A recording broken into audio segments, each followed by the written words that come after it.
got to stand up strong, face the truth about themselves, to understand what went wrong. I know we can find a way. I know we can find a way. I know we can find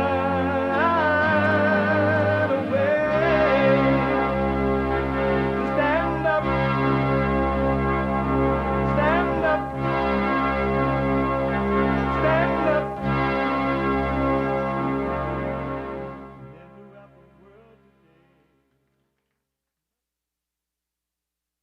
Uniting the races with truth instead of dividing them with lies.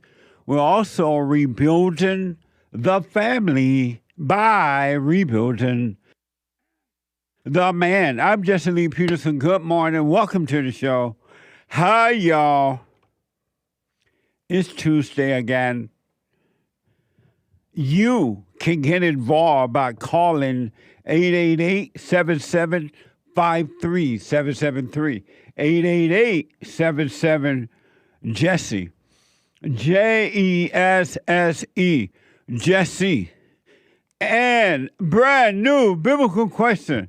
What the? I was hoping I had one by today, and it came. And then the rain came. A brand new biblical question for this week. Are you a problem to yourself? Are you a problem to yourself?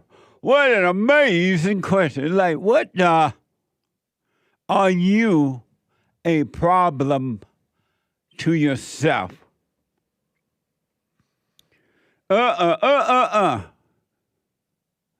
We have every way that you can watch and support the show listed on JesseLeePeterson.com/show. JesseLeePeterson.com/show. And if you're out and about, you could be listening to the show as it is happening, no matter where you are or what you're doing. Even if you're up north, trying to stop the Border Patrol from deporting illegal aliens, and you're holding a rally to try to stop it, you still could be listening to the show. Hola! By calling the listen line, oh, you just relaxing, but you gotta do something else here. You can be listening to the show by calling the listen line on TalkStream Live at 605-615-4131. 605-615-4131. And to donate and have your comments read out loud, go to buymeacoffee.com/JLP Talk. Buymeacoffee.com/JLP Talk or Bond JLP Cash App. Bond JLP Cash App. It's Tuesday. And I know that a lot of you are enjoying the Country and Western Tuesday because you're like, whoa, it's amazing. I didn't know. Every Tuesday is Country and Western Tuesday. Bring back, oh, bring back my country to me. Bring back my country to what me. Who let the dogs out? Her son's dog. Amazing. Our battle is a spiritual battle. It is not physical, and I've been trying to tell you this for 34 years now.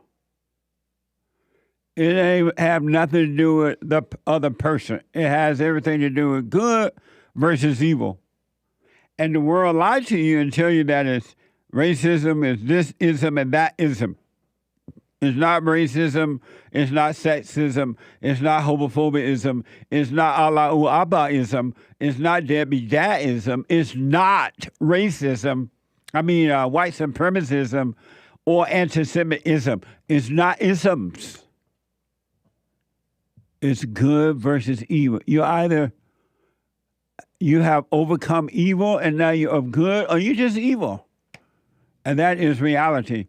I have these sound bites that I must play for you because I don't think I can ever make it as clear as these sound bite is from Jesse Waters' show on his primetime show on Fox News.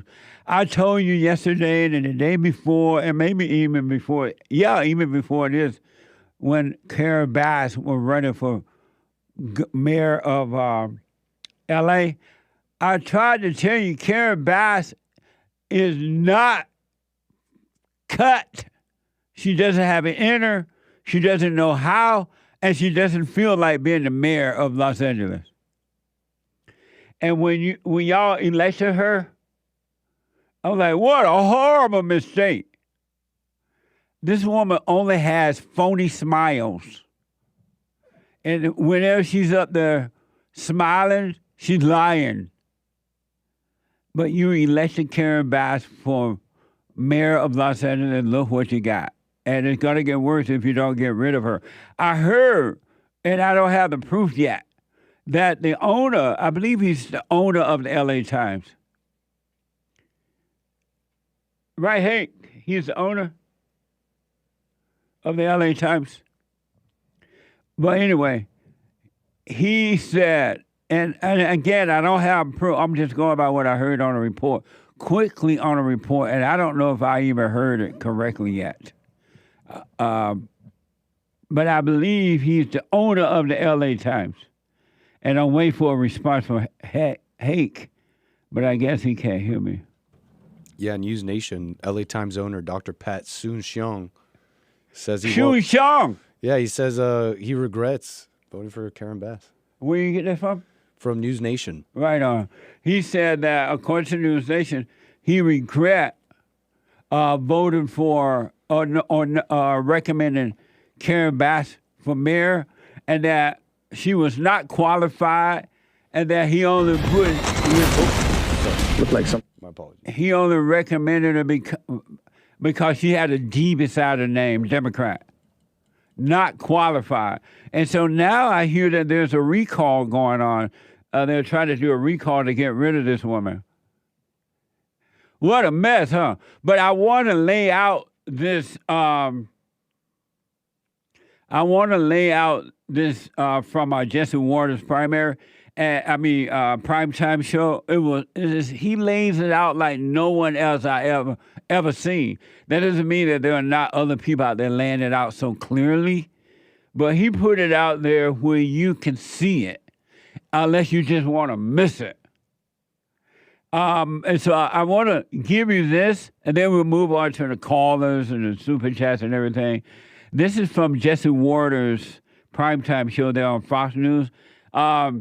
About this whole fire and why and what and when and where and everything. It just laid out. L.A. neighborhood, here's what he say, talk about L.A. neighborhoods are being wiped off the map and the death toll keep rising. Watch this. Looked like something out of a movie. Fires were this close to the cars.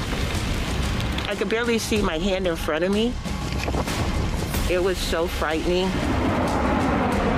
My whole block is gone.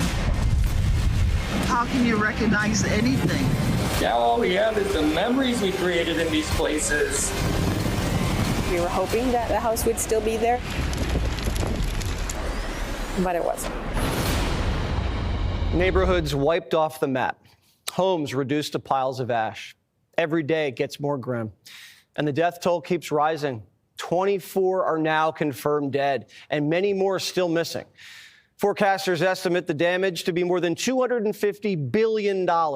This would be costlier than Katrina. And the Palisades fires are still only just 13% contained. Wind gusts are predicted to kick up, and firefighters are bracing for explosive fire growth. This isn't over yet. Amazing. This is like in the United States of America. I do want to remind you of that. California, United States of America. It's not in a third world, but we are a third world country now.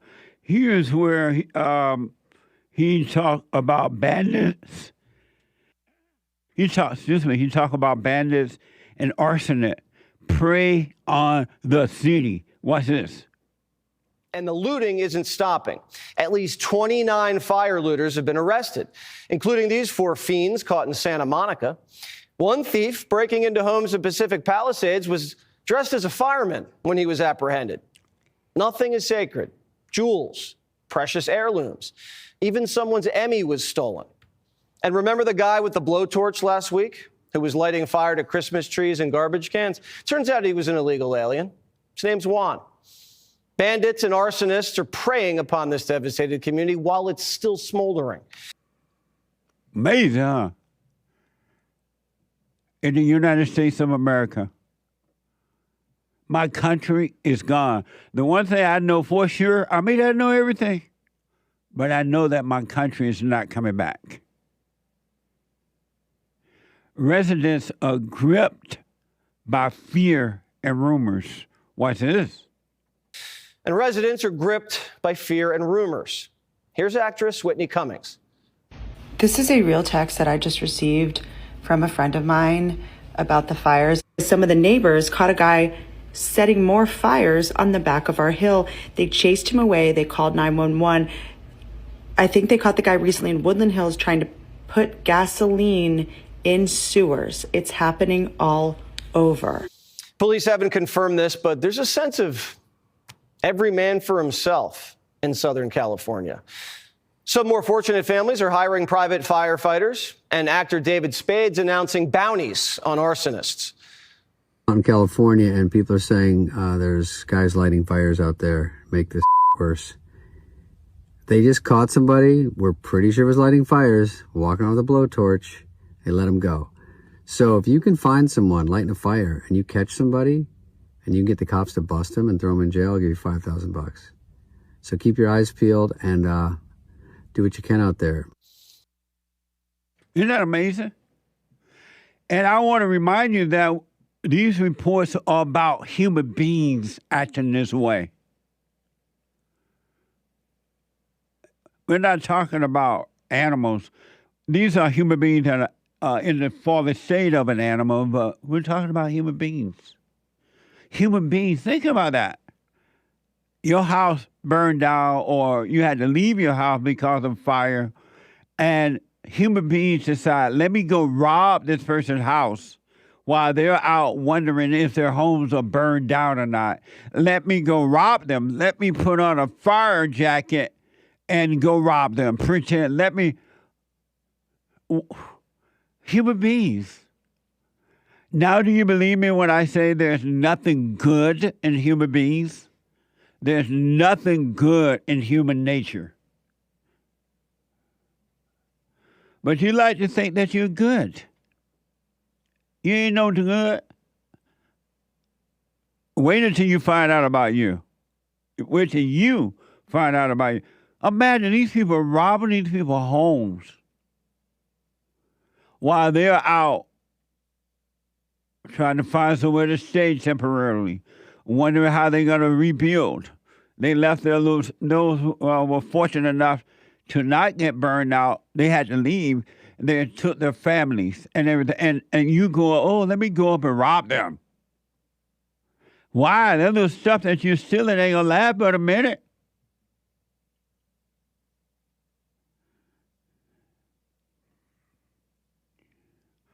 Here's where he talks about the government is leaving L.A. in ashes.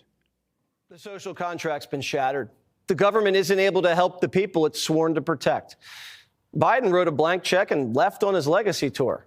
No one knows where the VP is. Kamala's home state's California. She lives in L.A. They say she could be the next governor. It's like she disappeared. Police just caught 2 sketchy men casing Kamala's house in Brentwood after someone called 911. If ever we needed you, Lord, we need you now. What a mess, huh? And it's going to get worse. I wonder if they did a survey, they could ask these people, how many of you voted for the Democratic representatives? How many of you vote over and over just because they're Democrats? How many of you was against Trump running for president? And will you vote again just because it has a D behind the name?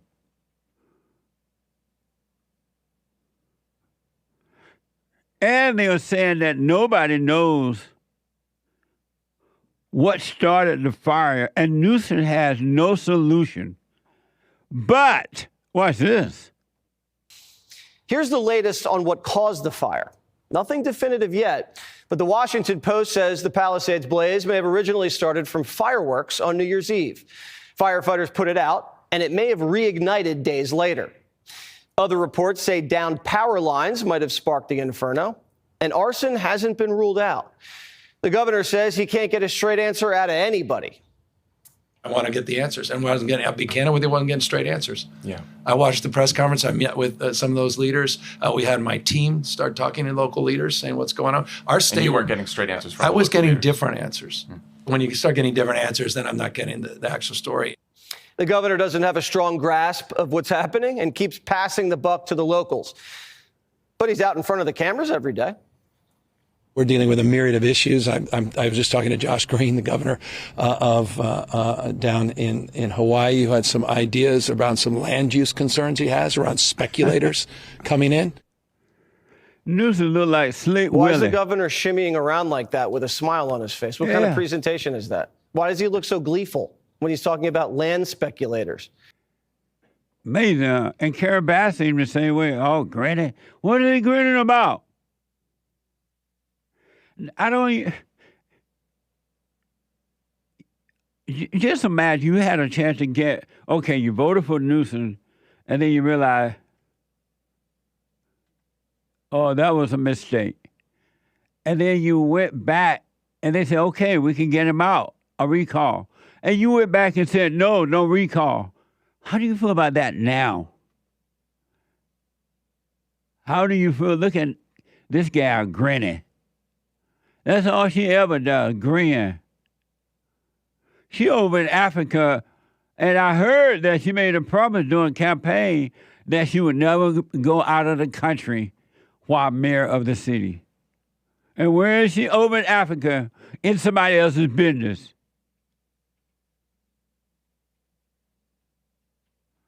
My country is no longer tears of thee. This guy right here is a DIE, whatever you call it, DEI pick.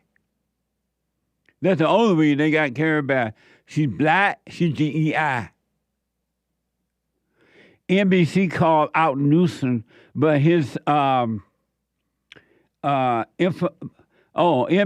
called out Newsom for his misinformation about the dam. Oh, damn. About his dam. But Newsom did, in fact, destroy dams to save a fish. It's getting so bizarre that NBC is having to call Gavin out for spewing misinformation.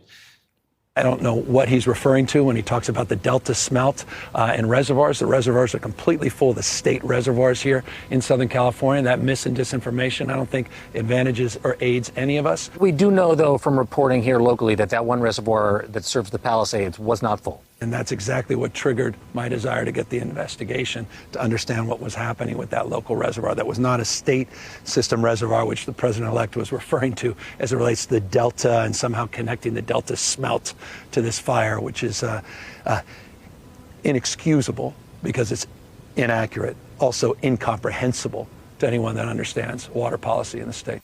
Notice how Gavin doesn't get into the details. Empty reservoirs, reservoirs not being built, budget cuts, lawsuits to save the smelt. All that's true. Gavin destroyed dams and then bragged about it. You know, the Klamath River once supported one of the largest runs of salmon on the western United States. And for decades, dams along the Klamath River blocked salmon from migrating, damaging our ecosystems and hurting native communities who rely on these fish. By removing the dams, we're helping to restore salmon, steelhead, and lamprey populations, restoring, get this, 400 miles of historic spawning habitat, bringing life back to the river, supporting commercial and recreational fishing jobs, and honoring our commitments to tribal nations. Amazing. Now, do you believe me when I tell you that your government don't care two hoops and a holler for you? I don't give a darn if he does come home, Paul. I won't accept him. What a mess, huh? California wasn't even ready for the disaster. I want you to check out this. You know how you're supposed to do controlled burn-in and all that? That wasn't done in California.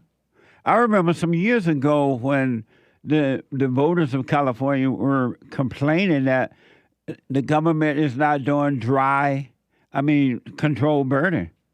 What happened if a fire come? And they still didn't do it, and yet you voted for them. California is controlled primarily by Democrats. Really. One or two Republicans in there, but you don't even know they exist. It's a war now, Democrats between Democrats. And I mentioned California wasn't ready for this disaster. Check out this dried up Palisade Reservoir. Watch this. California didn't have enough water and firemen to put out the fire.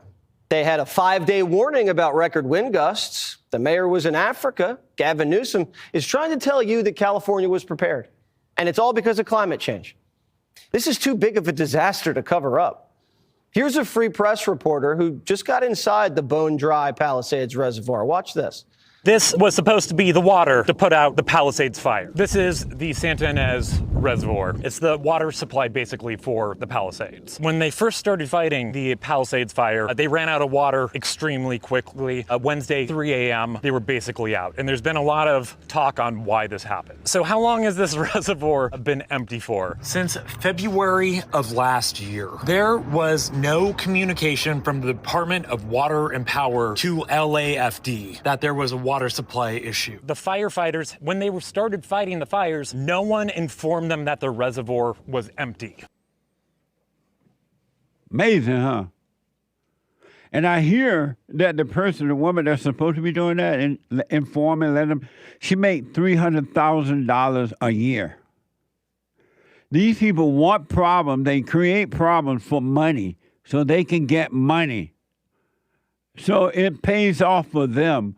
They're not going to be affected by any of this. And they don't care.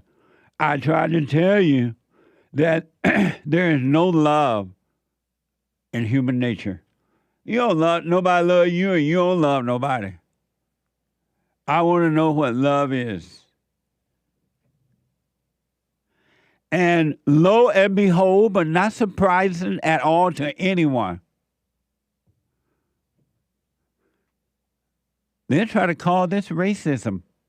The blacks ain't got nothing better to do. Not all, but to say, oh, this is racism when you complain or when you say DEI. The ladies of The View says it's racist to report on what the governor is doing. Watch this. What's worse, misinformation or mismanagement? But the ladies of The View say it's racist to report on what the governor's doing. Who I don't applaud is someone like Jesse Waters on Fox News. This is what he said. He blamed LA fires on diversity. He said that California's woke politics and DEI are the reasons for the fires because Newsom has been tearing down dams because Native Americans, but he called them Indians, wanted some of the river back so they could catch salmon. And Gavin didn't just knock down one dam for the Indians, he knocked them all down. He knocked down 4 of the dams. I'm sorry, this is stolen land, first of all, okay? California is stolen land. Second of all, that's part of what always happens. These dams, there's preservation of the dam. So that was just complete, not only misinformation, but it was racist. Isn't that something? Why don't they put her out of the country? There has to be some law that says when you're that dumb and when you're that evil that you can make that kind of statement, you got to leave the country. Bye. And then have a big door over there for all who are leaving the country and can't come back. This woman's stupid, dumb, and must be a DEI pick for the show. What does race have to do with this? This is evil.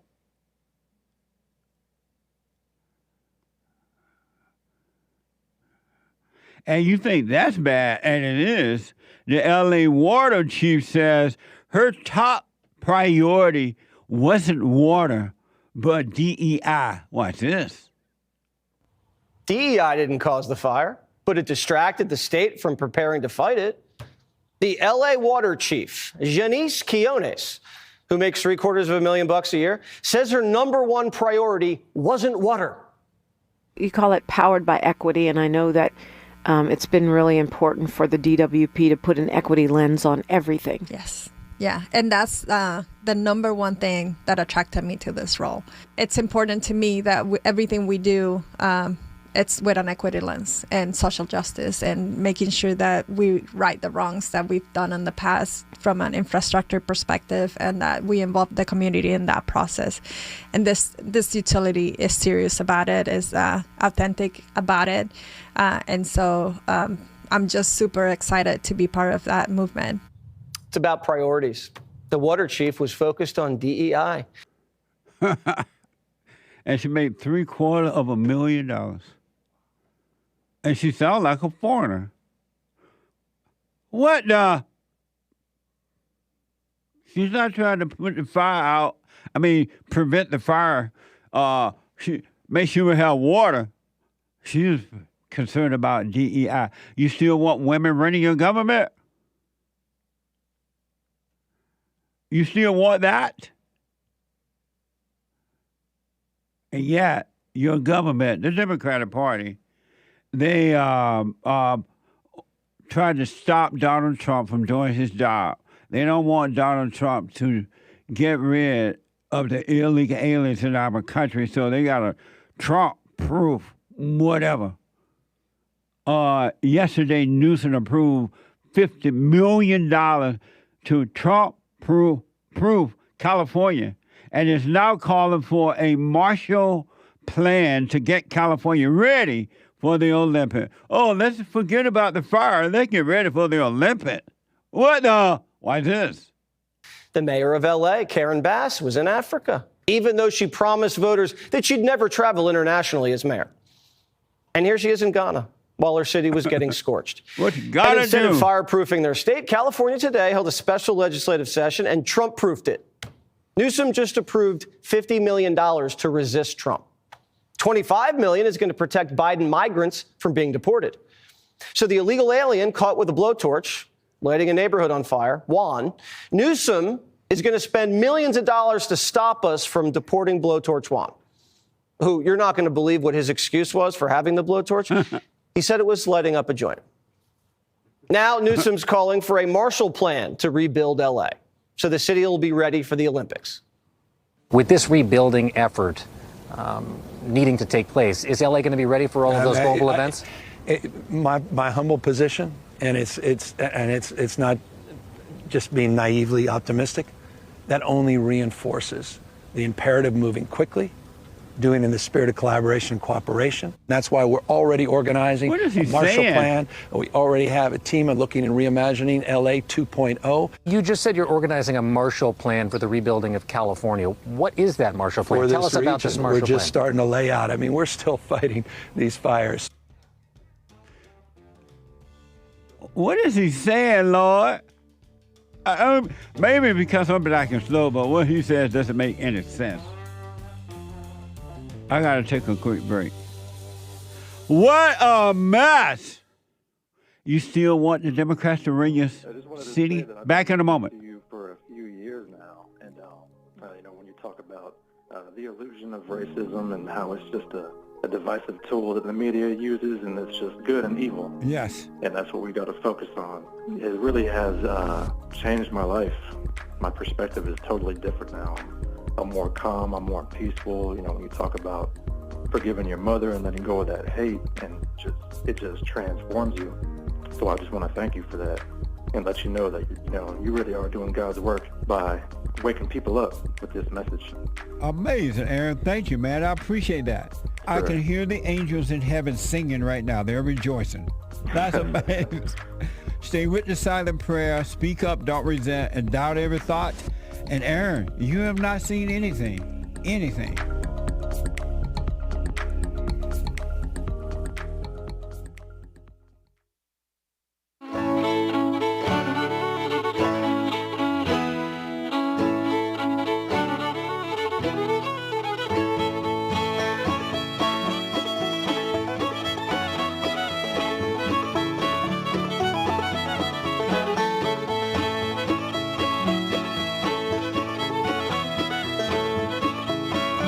This is hell on earth inside of human beings. Your hell is inside of you, and you act it out. It comes out of you, and this is what you see. This is what you got. You must be born again, meaning you must overcome and return to the Father. The kingdom of heaven is a return to the Father. The kingdom of heaven is perfect love.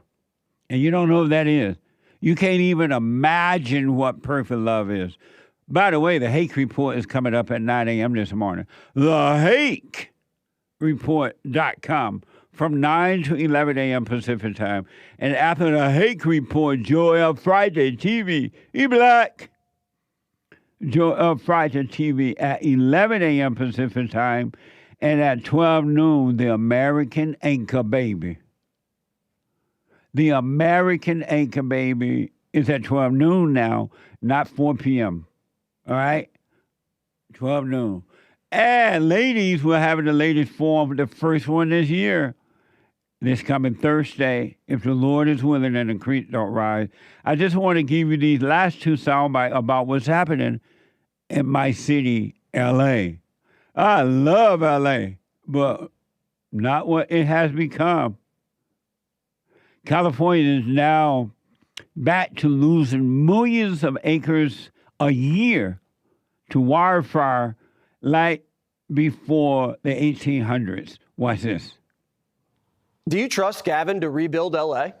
He never built a single reservoir, a high-speed rail. They couldn't even build evacuation roads because bureaucrats sued to stop a pea plant from being stepped on. A pea plant.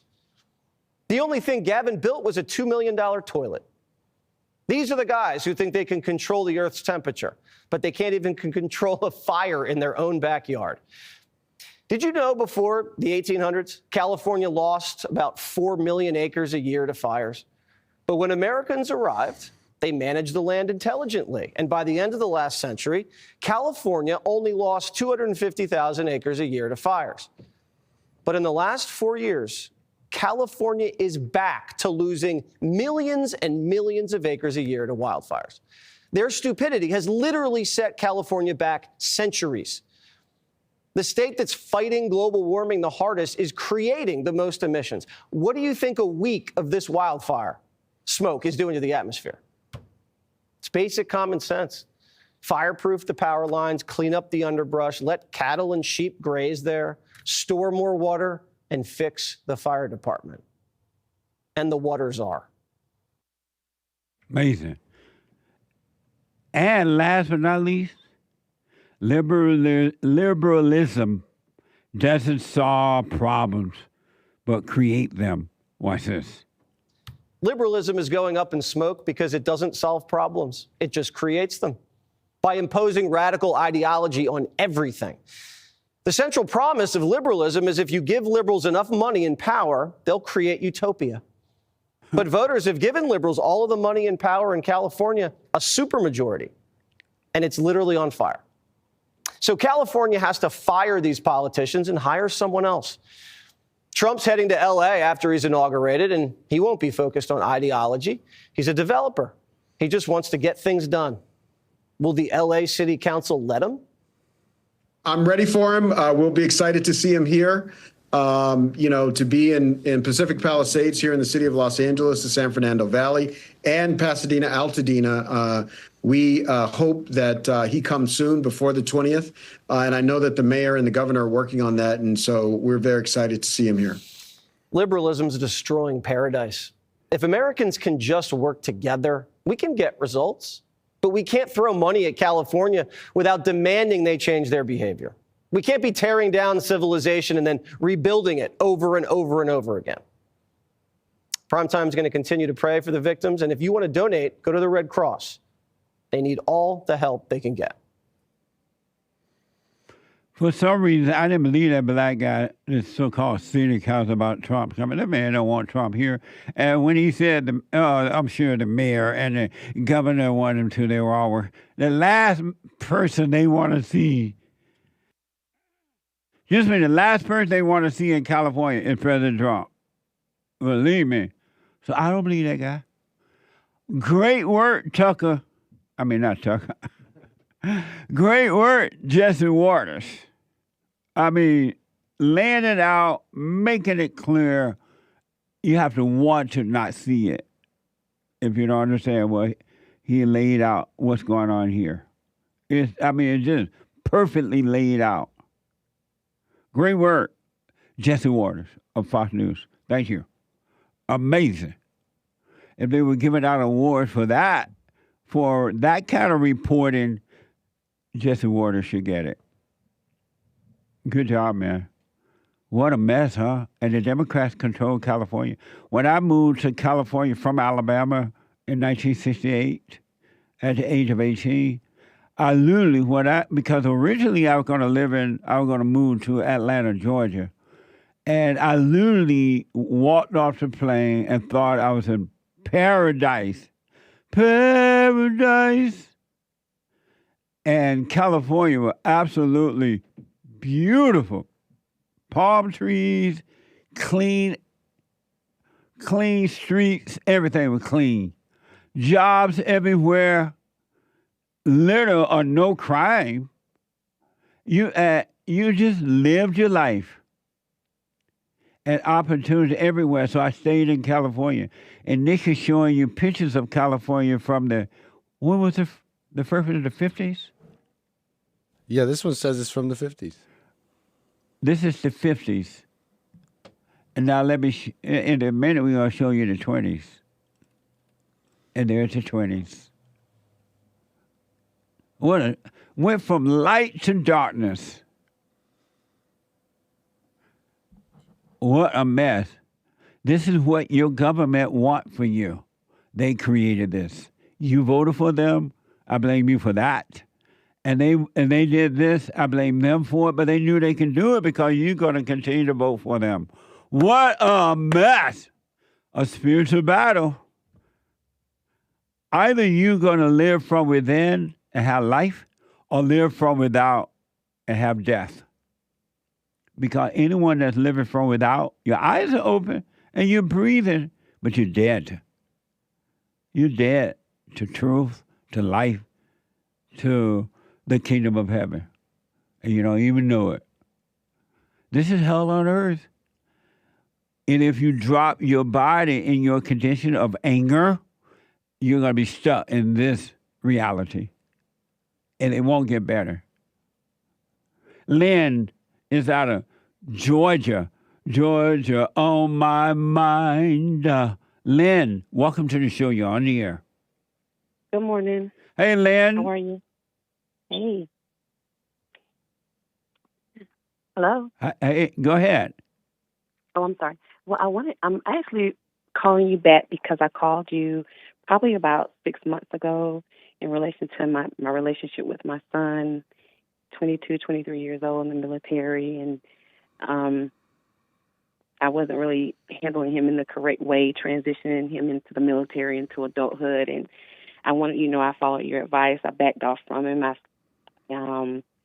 And eventually he forgave me. We started having deep conversations that led to him being able to forgive me. We were able to have honest conversations about things in his childhood and parenting and where I messed up. And so our relationship is thriving, which also led me to be able to have a conversation with my daughter. And so now our relationships are thriving or getting better. So he wanted me to call you back and give you an update on that. So I just wanted to let you know that. Stay with it, stay with it. Working on you, it only gets better, Lynn. Yes. The question that I have for today is, I'm in a working environment, and I'm trying to deal with people who, I'm still dealing with anger. Let me just be flat out honest with it. I'm still dealing with anger, feeling that anger come up inside. And I'm recognizing it. I'm aware of it. I try to get myself through it, but I still have a hard time managing my response when I get angry when in situations at work. And so I'm trying to identify where that's coming from. And I don't know if I hear you talk about ego a lot. Maybe think that people should deal with me the same way that I deal with them. But it just, on a daily basis, little things still frustrates me. And I want to know why I'm still getting frustrated with individuals who we're kind of sort of co-workers, but we have to coexist. I do social work, so we have to coexist to make things better for the residents that I serve. And it frustrates me when we butt heads about things or whatever. So I just want to know how to get through that. I'll be 50 in February, and wow, you're old. I'm getting. And it's hard to believe I know I actually said that. I can't believe I actually. You almost half of 100. Yes, a few weeks. So, but yeah, I'm just tired of being mad with them, and I just want to know where that's coming from. And who is getting mad? Me. And who are you?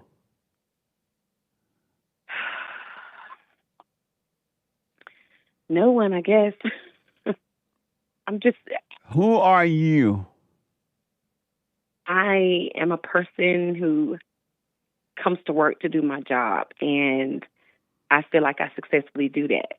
So I get frustrated when I see others in the capacity that are supposed to serve and do the same thing don't deliver, which makes things harder for myself. You told me what you do, but who are you that's getting mad? Who are you? I don't know. I haven't thought about it like that. All I know then is that why do you say I'm getting mad if you don't know that you are getting mad? You don't even know who you are. If you don't know who you are, how do you know you are getting mad? And who is telling you are getting mad? Who's telling you that? Myself, my thoughts. And are you your thoughts? No, thoughts are lies. And so then if that's true, how your thoughts telling you that?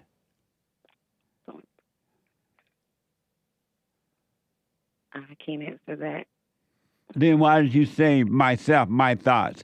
You said I'm not my thought. Do you create your thoughts? Yes. How do you create thoughts? Tell me the steps. Tell me the steps that you take to create thoughts. Okay. So say, for instance, I'm about to have interaction with them.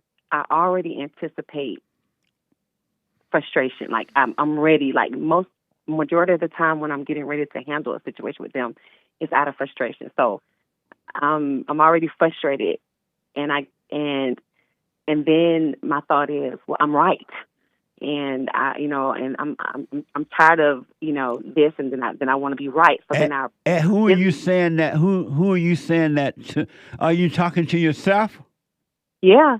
So you tell yourself that. Yes. And so, are you your thoughts? No. Then, and are you yourself?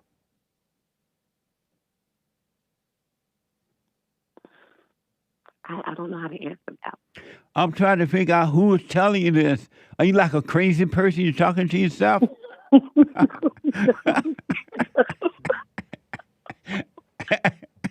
Maybe sometimes.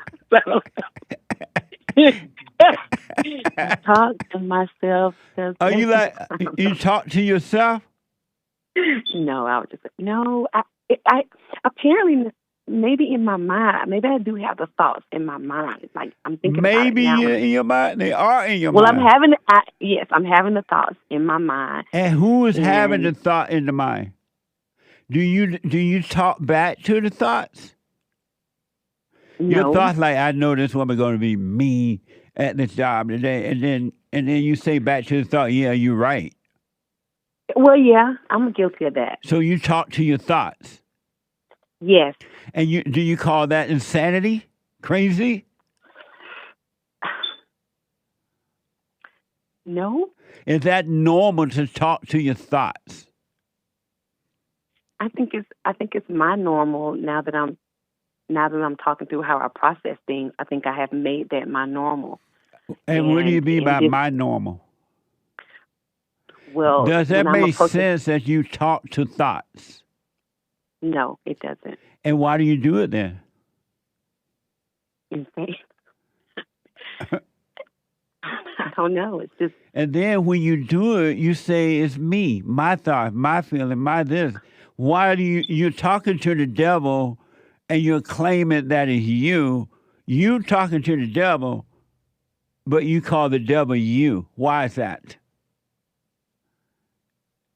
it's kind of scary. I don't know. That's real scary to know that I'm having conversations with the devil. You're communicating with, think about it. You talking to somebody, and it's not, you talking to your thoughts. You're not your thoughts. You don't create those thoughts. You're having conversation with evil. And I guess that explains why a certain level of anxiety comes when I feel that way, when I feel the anger or the frustration, then there comes the anxiety, and all those things are brought on because I'm communicating with the devil. Yeah, and you Kinda and the scary. devil are one, and you have agreed with the devil, and then you go on your knees and you praise the Lord, but you praising Satan. Mm-hmm. You have agreed with the devil. You're the devil one. Why don't you stop communicating with the devil and just watch the devil and go about your day doing your outer physical work while watching what's happening on the inside of you? Why don't you live that way? And not call it you. Why don't you stop calling the spirit of evil, oh, I'm mad, I'm lonely, this ticked me off, that woman in the welfare office make me crazy. Why don't you just stop it and then see what happens? Why don't you just watch what's happening on the inside, but don't have a conversation with it, don't call it you. Never say again, I'm mad, I'm afraid, I'm this, and I'm that. Why? So that you can overcome your false gods, so that you can overcome that false life that is not real. Mm-hmm. Why don't you stop doing that? I guess I must like it. You because love I feel it. like I love it because I feel You like can't wait to wake up and have your conversation with the devil. Good morning, devil. Yes. And the devil like, your day is going to be this. Remember yesterday when that woman did that or that man said this? And you're like, oh, yeah, let me get ready for him again. Oh, my goodness. That's exactly what happens. And I'm talking to myself. You're not talking I to mean, yourself. I'm talking to the devil. I promise you're communicating with evil. I believe it. It's that spirit that made a home in you that Paul talked about. The things I want to do, I can't. I want to do good, but I can't do good. I don't want to do bad, but I do bad. I had to realize it's not me, but something has made a home in me. That's what has happened to you and all of us on this earth that come through mama. And that's why we must be born again, so to return to the Father, so we can listen to the Spirit of the Father rather than the voices of evil. Yeah. Yeah. So why don't you stop calling evil you and stop talking to it and just watch? And then watching it, the Spirit of the Father will save you from it. He will take those demons away from you. because they have no power. They have no authority. They pretend to have it. All the authority has been given to you, but you won't take that authority. You'd rather be weak, be one with evil. Why don't you stop it?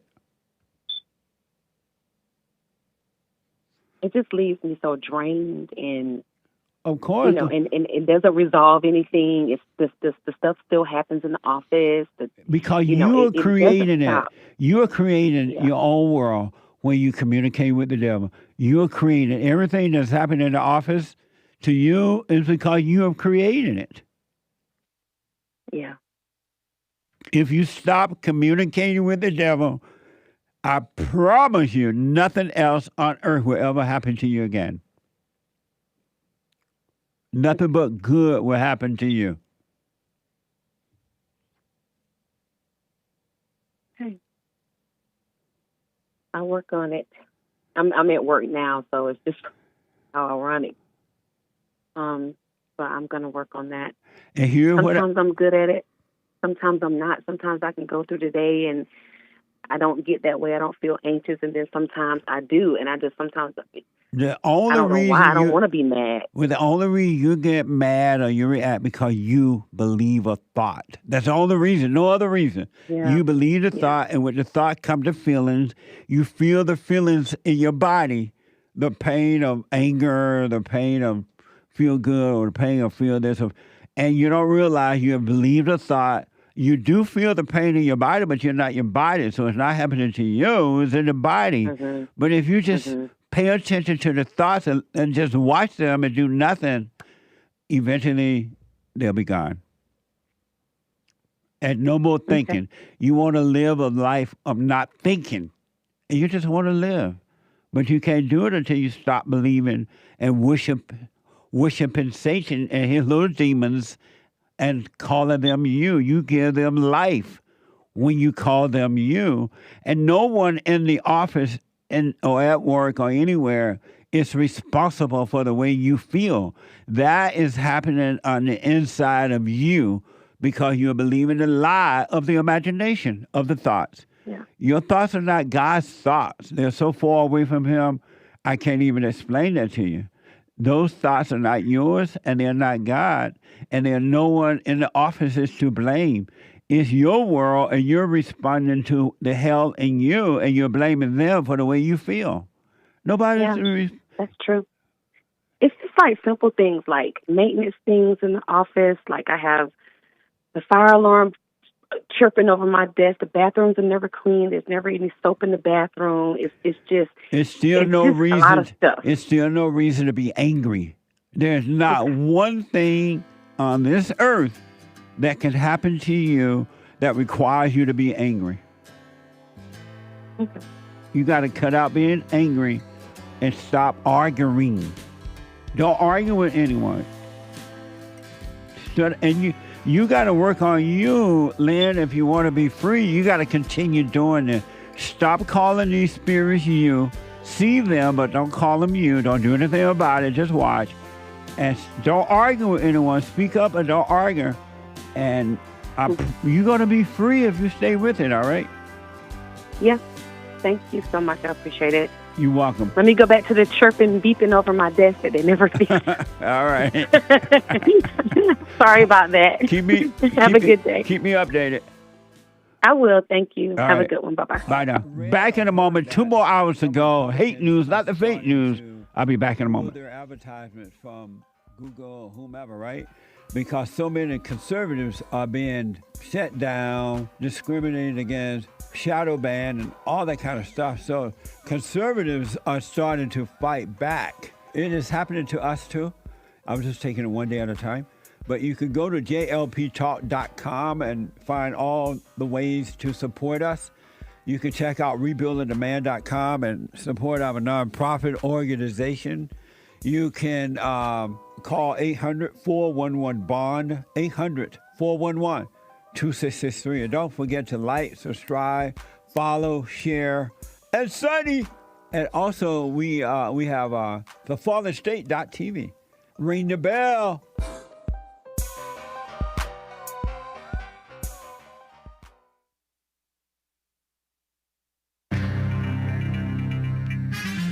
The moon race is ramping up in 2025. We're going back, quote unquote, to the moon. Exciting. Many companies and countries are vying in this new moon race. Get pumped, according to Common Nonsense. And Jack Smith's fake findings released by the corrupt, unchristian, I call him corrupt, so-called Attorney General Merrick Garland. What a mess. And LA wildfires, wind picking up again, destruction, and more fire. And 17.2 million egg-laying hens died amid this bird flu, avian influenza mess. It's a hen holodomor, or however you say that word, holodomor. This is the end of hour one already of the Jesse Lee Peterson Show. It's Country and Western Tuesday, January 14th, AD 2025. There is one line open. You can call in at 888-77-JESSE, 1-888-775-3773 to get on hold, to get on air with JLP. But first, during Hake News, not fake news, so you can call in right now. Common Nonsense Network, CNN, reports the past few years have marked the advent of a new lunar space race with a fleet of robotic spacecraft from various companies and countries trying and mostly failing to reach the moon, and carry out their missions. But 2025 may offer a second chance for those who crashed and burned, as well as introduce some new players to the field. So exciting. Get pumped. Attorney General Merrick Garland, outgoing Attorney General, he's not going to be in there for long, has publicly released special counsel Jack Smith's report on his investigation into our greatest president, Donald J. Trump, and efforts to overturn the 2020 election, detailing the president-elect's criminal efforts, quote unquote, to retain power, and projecting confidence in the investigation. The more than 130-page report, the more you write, the less you look like you know what you're talking about, by the way, which was submitted to the Congress and released early today, after a court hold blocking its release expired at midnight, spells out extensive, if already largely known, detail how Trump tried to overturn the 2020 election shenanigans. Jack Smith's team states in no uncertain terms that they believe Trump criminally attempted to subvert the will of the people and overturn the election results. Quote, as set forth in the original and superseding indictments, when it became clear that Mr. Trump had lost the election and that lawful means of challenging the election results had failed, he resorted to a series of criminal efforts to retain power, unquote. That's what the report states. Trump, for his part, slammed the report as fake findings, quote, and that's a quote, in overnight social media posts. Follow Real Donald Trump on Truth Social and on X. He sometimes posts on X, formerly known as tweeting. And LA wildfires, firefighters facing challenging conditions in their battle against the Los Angeles wildfires, with powerful winds forecast over the next 24 hours that could cause extreme fire behavior in the existing blazes or turn any new spark into an inferno. A new blaze, the Otto fire, broke out late yesterday, in Ventura County, part of an area under the highest fire threat as winds pick up, prompting a swift response from local fire departments that managed to halt the fire's forward progress. Meanwhile, the Eaton and Palisades fires are likely to be the second and fourth most destructive fires in California history. Thanks a lot, California so-called leadership. Total area burned by the Palisades, Eaton, and Hearst fires, I forget where Hearst is about 60 square miles, an area larger than Paris. And as I said, 17.2 million egg-laying hens died in November and December alone, just in 2 months, due to the highly contagious avian influenza. Bird flu wreaked havoc on the egg market. Eggs are expensive. Fewer egg-laying hens means fewer eggs, empty store shelves, and higher prices. I'm James Hake. Now back to JLP, Hour 2.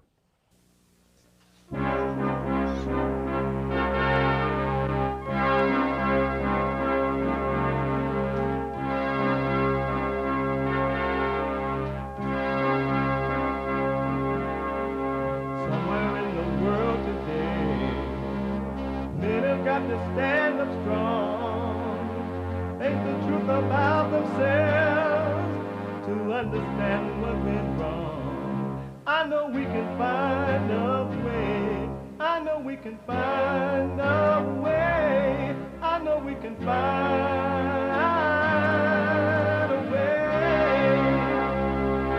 to stand up, stand up, stand up.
Uniting my back and my fault I'm late. What? That time went by so fast.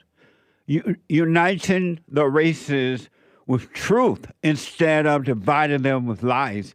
We're also rebuilding the family by rebuilding the man. I'm Jesse Lee Peterson. Welcome to the second hour of the show, already Country and Western Tuesday. You can get involved by calling 888-7753. 773 888 Jesse. And my biblical question for this week: are you a problem to yourself? Are you a problem to yourself? Is you a problem to yourself? Is you? Is you? What amazing question. You can listen to the show if you're busy running around. You can podcast, but you can be listening on your iPhone or iPad by calling the listen line on TalkStream Live at 605-615-4131. 605-615-4131. And to donate and have your comments read out loud. We're going to get to your super chats. You can to donate and have your comments read out loud, go to buymeacoffee.com/JLP Talk. Buymeacoffee.com/JLP Talk or Bond JLP Cash App. Bond JLP Cash App. All right. It's Tuesday. And all around the world, it is Country and Western Tuesday. Yeah. All my thoughts will be bumping lies. They let me down every single time because the devil's been making homes inside my head. The good, the bad, the glad, the sad. If I could let them all go and give them to God, well maybe he'd take this anger from my soul. And I'd shine like a light that's too bright to see. And I could lean on God so he could lean on me. Forgiveness, righteous, perfect peace. Amazing. I can listen to that song all day long. I love that song. And it's so true. An amazing song. Listen, folks, at some point, you need to grow up and decide, I'm going to take control of my own life. I'm going to stop being controlled by the world. I'm going to stop living in fear. I'm going to overcome fear. I'm going to forgive and live in my own world, from my world, which is not my world, but the world within, the Father. You could be free right here on earth because this is hell on earth. Look around you. Look at your family. Look at your friends. Look at your coworkers. Look at you. Hell on earth. But it's inside of you. Don't you want heaven? And I understand. You're black. I understand. Most people, most human beings, only a handful will walk away from hell, but most people absolutely love their hell. I want you to notice, because you can prove me wrong, I want you to notice the thrill that human beings get from hating one another, from being angry and judging and reacting. From feeling angry and feeling good and feeling this. Watch the thrills, and you'll be looking at hell. Most human beings love their thrill. They love their hell. And they don't want you to tell them the way out. They're like, what now? They love their hell. And they'll curse you out if you try to tell them the way out. Leave people in their hell. Stop right now. Stop trying to help anyone. You can't help nobody. You have nothing to give. You remember when Christ said something about, I don't have nothing to give you, something like, but what I have, I give it to you. He didn't have anything, but he had this way out, and he gave that to those who wanted it. Something like that, right? The Bible thumpers know what I'm talking about. You can't even help your own children. Once they become adults, young adults, ain't nothing you can do for them. Your mama, your daddy, your brother, your sister, your cousin, your husband, your wife, your friend. There's nothing you have. Not only is there nothing you can do for them, you have no obligation to help them. Zero obligation. That's been a false thing been put upon you from mama, the spirit of the mama telling you the obligation you have to help others. You don't have an obligation to help others. If you had an obligation to help others, you'll be able to help others. Obligation is false. You cannot help anyone but yourself. Your only obligation is to self. And once you help you, then you'll be able to point the way to those that want it. Only those that want it, and they will want it, and you will see that they want it, and they'll ask. Ask! And then you'll be able to point them the right way, and knowing that you can't help them. Think about this. You have no obligation to help anyone. And this false obligation to help your mama is a false obligation. You cannot help mama. That's why every time you try to help mama, she destroys you. And then she have you pushing her around in a wheelchair while she's all bent over. And then you hated mama in the wheelchair. You want to throw her from the bridge. You want to throw her from... And look at mama. Ah! But, oh, you got to help mama because I'm supposed to help mama. No, you're not. Mama is responsible for mama.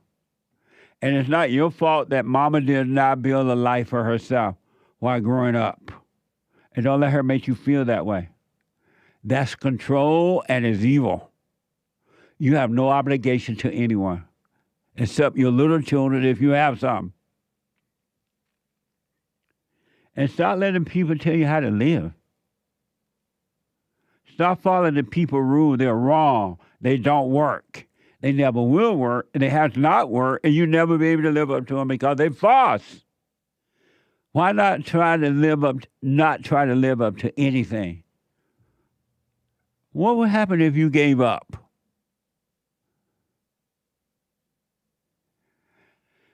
Tony is out of California. Tony, welcome to the show. You're on the air.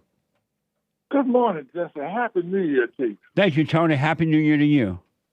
All right. I see you went back to your original stuff. That's a good thing, sir. I appreciate that. What do you mean by that? And I see you you stopped using all that dye in your beard. You went back to your original form. So God made. You've been really checking me out. That's amazing. Well, I mean, let's keep it real, Jesse. You tell everybody else keep it real, but are you on the speaker, Tony? No, wow, I got the phone to my ear. Okay. That's all better, James? Hold on a minute, Tony. Okay. Say what now? So that's better. What did you do just now? I was walking around. I sat down. Oh, I see. Go ahead, Tony. Yeah. Well, yeah, I was calling about them fires here in California. Yes. And you know that most of them were probably set by white folks. The white folks do, they set fires. So what now? Yeah, because What did you say? When I said, most of them fires was probably set by white folks. Oh, you saw white people setting the fire? I say they probably were set by white folks. That's what white folks do. Have you seen any evidence that white people set the fire? I've seen evidence of white folks taking 5-gallon containers of gasoline and throwing it into the fire. Yeah. Have you seen any evidence of white people setting the fire? Not setting it, but help promoting it, yes. Have you seen any evidence of white people setting the fire?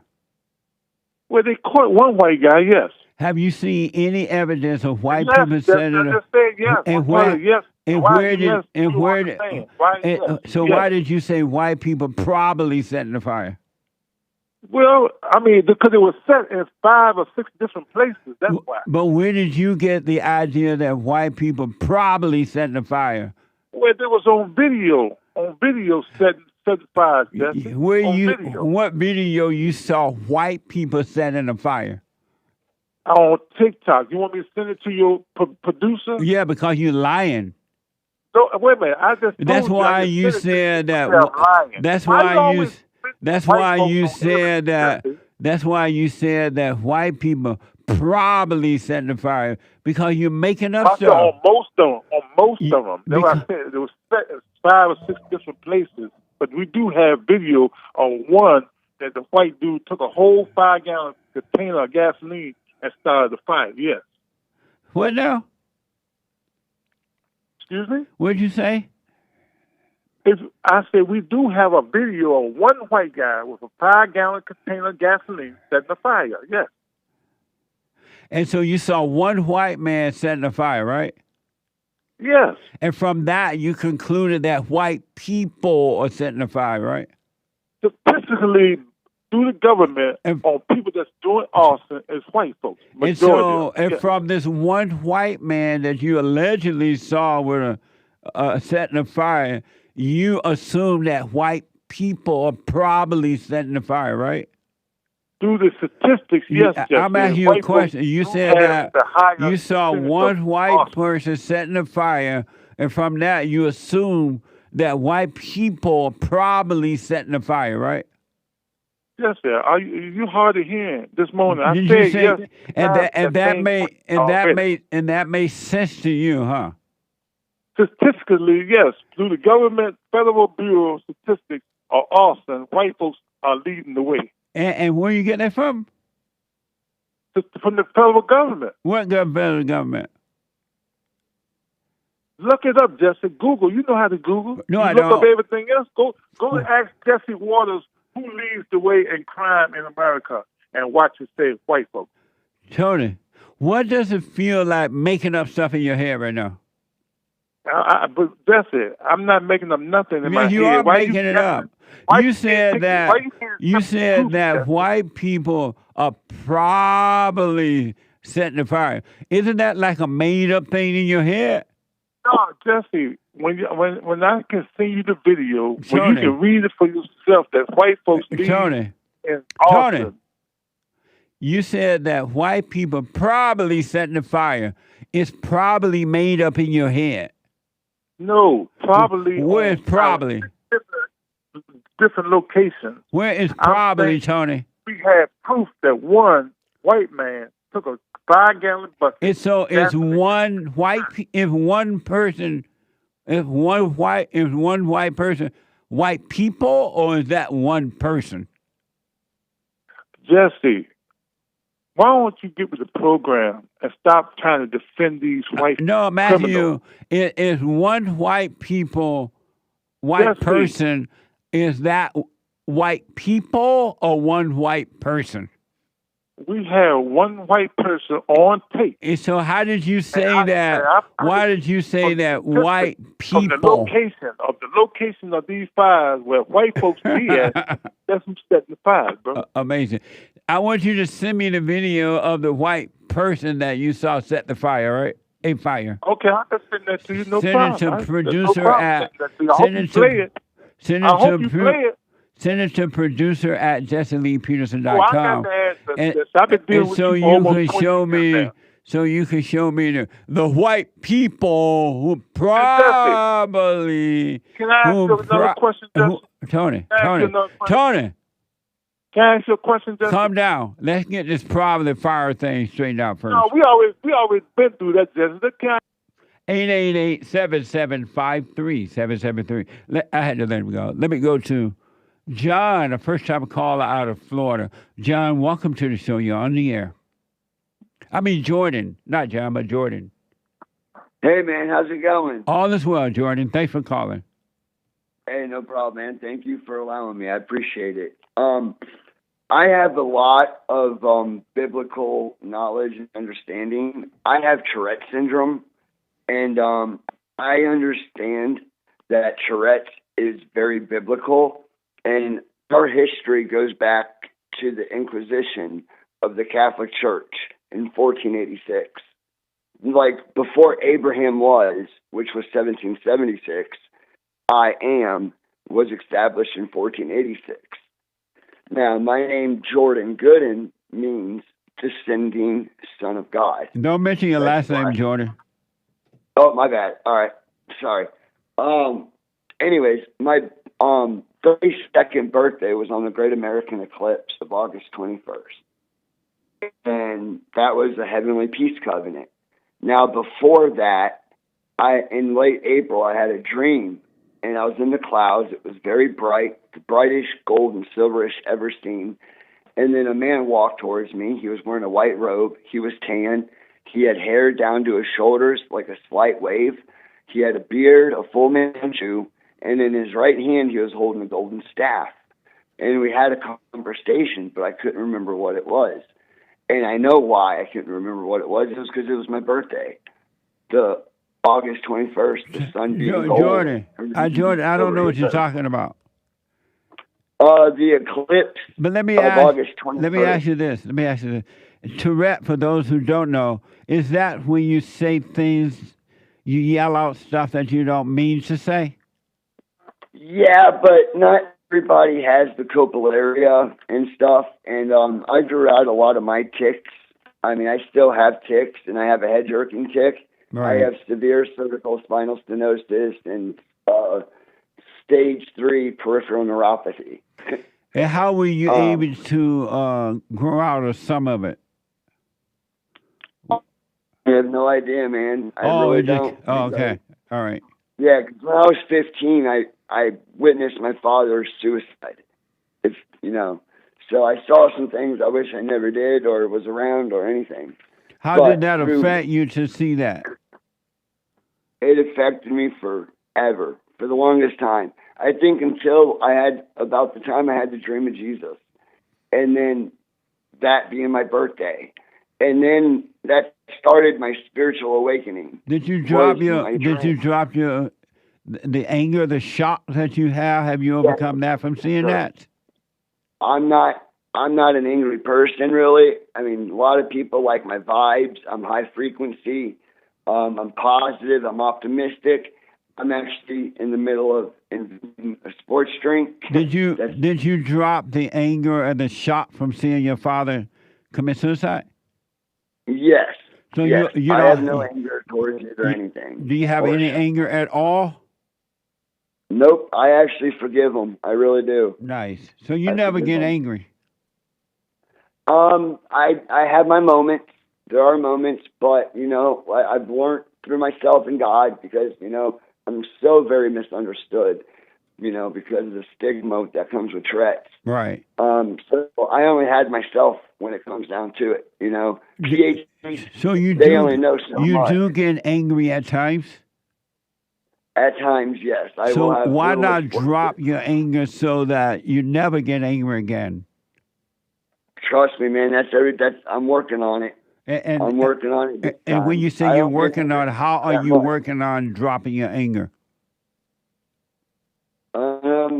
By putting my mind into better things. Like I'm reaching out to the Pentagon. I'm reaching out to other people, Gatorade. But that's not gonna help you drop your anger. You got to forgive in order to drop the anger. Reaching out is not going to solve the anger at all. No, not at all. It's shocking. Like, I don't have that much anger. I'm not like most people. Most people are angry all the time. But anger is the same whether you express it all the time or not. It's still the same amount. It's more like frustration, not anger. Like, I don't get really mad or anything. But anger is frustration. What's that? Anger is frustration. Right. I agree. It's the beginning stages of it, that's for sure. No, anger is frustration. If you drop the anger, you can never get frustrated. Right. Are you doing the silent prayer? Yeah, I read the Bible a lot. Like I said, I understand scripture. Are you doing my silent prayer? Oh yeah, I pray silently. Are you familiar with my silent prayer? What's that? Are you familiar with my silent prayer? No, I'm not. Really. I want you to go to rebuildingtheman.com/prayer and continue to do the other little prayer you're doing. And then when you're finished with that, do the silent prayer. Yes, sir, most definitely. And here's a scripture that I wanted to mention out of the Bible. I was talking with one of the dudes, and it's John chapter 1, verse 13. It says, which were born not of blood, nor of the will of the flesh, nor of the will of man, but of God. So, to be born of God, like Tourette syndrome is 50% genetic different. People with Tourette's has different genetics. We have 50% different genetics. Do you you believe that God? You believe that God gave you Tourette, or did you believe? I do, because before Jordan was born, but God would never give you Tourette. Everything that God does, He does is perfect. It's not imperfect. Right. That is not from God. Oh, I truly believe it's from God. But it's I not. Mean, you can either be for the good side or the bad side of it. Like, there's a lot of people in Hollywood that have Tourette's. But like it doesn't Hollywood, matter. you know, There's a lot of people with a lot of issues, but they are not from God. Everything that He does is perfect. Right, exactly. So then, Tourette is not perfect. What's that? Tourette is not perfect. That's not from God. There are other. I don't know what causes exactly, but I do know that it's not from God. But another reason why is because white children are more affected by Tourette's than any other race, and that's why racism is brought up in the Bible. Because I know where Tourette's comes from. It comes from incest. It's mentioned in Genesis. Lot's daughter slept with their dad. Jordan, because of time, I got to run. Jordan, because of time, I got to run. Call me again. All right. I'll definitely do. I appreciate it, Jesse. Much love, man. You too, buddy. I don't quite understand all that. What the? Super chat. Super. Thank you, Jordan. Morning. Tony bought a coffee saying, rode down the river today. Didn't say much because I didn't have much to say. Rode down the river today because it was a river day. Winter, country and western Tuesday. Amazing. Thank you. Christine from Cali says, hi, Jesse. What are your thoughts on sarcasm? It means to bite or tear flesh. Means to speak bitterly or sneer. It can help you get your point across, but it involves contempt. Is it okay to use it? No. Or is it best to just speak plainly and directly? It's best to be plain and correct. You don't want to, if you're overcoming evil, you don't want to put out evil. You want to overcome it. Oh, amazing. Thank you. Thank you, Christine. Danny and more about our coffee. All right, Jesse and the lads. Jesse, I think you should check James' house for arson paraphernalia. He spent a lot of time out in the woods over Christmas. Emoji. I am white. And according to Tony, we probably did it. I know. How come they're going to call us that white people probably did it? It looks like he believed his probability. Indeed. There is several people are getting what seem to be a cold, very sick. And I hear it a lot from different people. And and nobody seems to know what it is. So I'm thinking it must be the illegal aliens disease. Could well be. Because it seems to be affecting a lot of people right now. So be careful, because illegal aliens are bringing in all kinds of diseases. And they work on farms, too. Right. And they might have given their disease to the birds. Because did you hear that 17.2 million egg-laying hens died in November, December 2024? No. Because of the bird flu, they say. How many? 17.2 million. Wow. That's why part of why egg prices are more expensive, they say. They're already expensive enough. And less abundant. But a lot of several diseases, not a lot, but several diseases are coming back that we have gotten rid of in America. And so you got these people coming in from all around the world, and they're just walking in. They're not being checked for anything. Ain't no telling what they're bringing in. So I think that the illegal alien disease is out and about again. So be careful out there, folks. Amazing. Thank you. It's from what I'm hearing, it's like a lung disease, or it feels like a cold. And apparently the people have chest pains. They're coughing a lot. So be careful out there, all right? Amazing. And Nick is part illegal. Shout out. This is true by way of my mom. Okay. Thank you. Danny with another coffee. All right, Jesse and the lads. Jesse, I was thinking about the story of your grandma moving your grandpa's gun and him getting killed. Bloody women. Sorry, English kids. Face palm and laughing face with sweat. I know. What a mess. My grandpa was killed because she removed the gun from the bed. Terrible. Let me take a quick break. Thank you. We'll finish this and your phone calls when I come back. Back in a moment. I believe you might go down in history as one of the greatest, if not not the greatest black man that ever lived on planet Earth, as far as I'm concerned. I don't know anybody before you that's been that great. You know, freeing the slaves is one thing, but you've been freeing people of their mind, which matters, it should be anyhow, to you more than anything else, because with the mind not being right, there ain't nothing else going to happen right anyway. If you can doubt every thought because you're not your thoughts, if you can doubt every thought, knowing that you're not your thoughts, you don't create them, they're not from God, that they're from the deceiver, the great deceiver, Satan.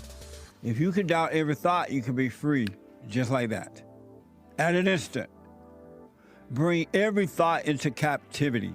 It's so amazing.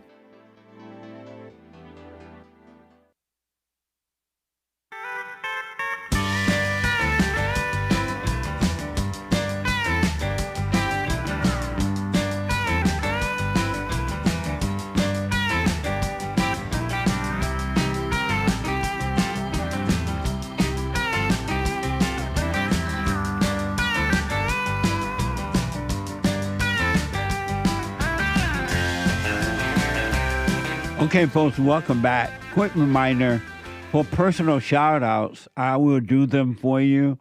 Birthday shout-outs, wedding, congratulations, anniversaries, whatever it might be. Go to Cameo, CAMEO.com/Jesse Lee Peterson, CAMEO.com/Jesse Lee Peterson. All right? And don't forget to donate to my nonprofit, Bond. We need your support. Go to rebuildingtheman.com, rebuildingtheman.com/donate, or call 800-411-BOND, 800-411-BOND, or you can mail it to, make it out, you check a money on out to Bond, B-O-N-D, and send it P.O. Box 35090, LA, California, 90035. 35090 90035, LA, California. All right, I do appreciate it. And thank you in advance. We got a lot of work to do. James, can we just finish those super chats and go back to the phones? Sure. Super chat. Super chats. Over on, let's see, buymeacoffee.com/JLP Talk. Tony bought another coffee. Eventually, smart cities will become dumb in the future. Smartphones are in people's hands all day. Yeah. And most have gotten dumber. That's a good point. Amazing. I forgot to mention the Women's Forum this Thursday night, ladies. Get ready for that, 7 p.m. Pacific time. You're right, Tony. The phone, everybody, they just walk around the phone. They don't, I mean, you hardly see someone walking around or sitting around with no phone. It's crazy. But I understand it's insane. Talking about keeping you unconscious, that's one device that is really doing that. Oh, amazing. Thank you. Pastor Shadowley gifted a couple of subscriptions to Amber Lamps and Screw the CCP. Thank you. Thank Shout you, out to Pastor. the Rumble supporters. Amazing. Fazul bought 3 coffees from South Florida. Jesse, just wanted to wish you a happy new year and continued good health and success. As always, Father bless Jesse and crew. Thank you. Appreciate it. California Taco says, Punchy TV. Lederick had great points. If Jesus can go through hell, why can't one just let go of the ego? Check out Punchy.tv. Punchy TV. It's amazing. Thank you. Indeed. And also on Buy Me a Coffee, it's midnight. Your Uber driver says, good morning, Bond Squad. Morning. Suggestion, displaying super chats on the screen as they come in. Thank you. Thank you for the suggestion. Yeah. Something to think about. Yeah. Pastor Shadowley says, with a Rumble rant, Dear Hank, there are a lot of red castles in the chat, and it is amazing. Can you hook us up with some Pepe and JLP subscriber-only emojis? You can do it, boomer friend. TY, thank you. Oh, amazing. Thank you. Thank you, man. I shall put that on my list. Someone bought a coffee. Hello, team. The way your mayor and governor are grinning is like they got paid. It looked like they're saying, suckers. Follow the money, that's for sure. What a mess. John Monshine bought 5 coffees. Gavin Newsom versus that news anchor is like the battle of the handsome. Amazing. Thank you. Aries one with a diamond and no message. Amazing. Thank you. Vladimir, who can only watch live on punchy.tv/JLP. Amazing. Says, also, I have found very useful the JLP Live app on iPhone. It works in Russia as well. But the listen lines are not free on Skype, though, although the call-in line, the 888 number and the 800 bond number are free on Skype. Punchy TV is the best streaming service on this side of heaven. Amazing. Check it out. PUNCHIE, punchy.tv. Thank you. Indeed. Yep. Pastor Shadley with another Rumble rant says, hey, lady, you need a battery in that ceiling bird. She said it was her work. Yeah, she said she was at work. Lynn. Hey, Lynn. Shout out, Lynn. Okay. And thank you, guys. I do believe. Oh, no more thoughts. Bought a coffee. Jesse, how to stop wanting more things. I'm not wealthy, but I'm lucky enough never to have starved or had trouble paying rent. But I notice myself wanting more stuff and judging people who can afford things I'll probably never have. Any advice? Stay away from thoughts. Stay away from the thought. Judgment of any kind will disappear. It really will. And don't be jealous. Don't want what anyone else have. Be you, and your life will be amazing. But stay away from the thoughts. Jitsu James bought a coffee saying, hello, team. Oh, no. Saying, Jesse, it's the definition of love means the absence of anger, or is it the ability of non-angry reaction to evil of people or the world? The total absence of anger. In anger, there's no judgment, no nothing, and there's nothing but perfect love when anger is gone. So the absence of anger is perfect love. Amazing. Thank you. Also on Buy Me a Coffee, Lori says, good morning. My answer to the biblical question?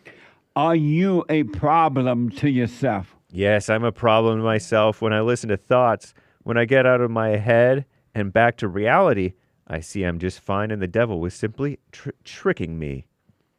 Amazing. Thank you. And I'll put my little 2 cents in on Sunday. Chris says, Jesse, my son is 9 and I've never discussed God with him.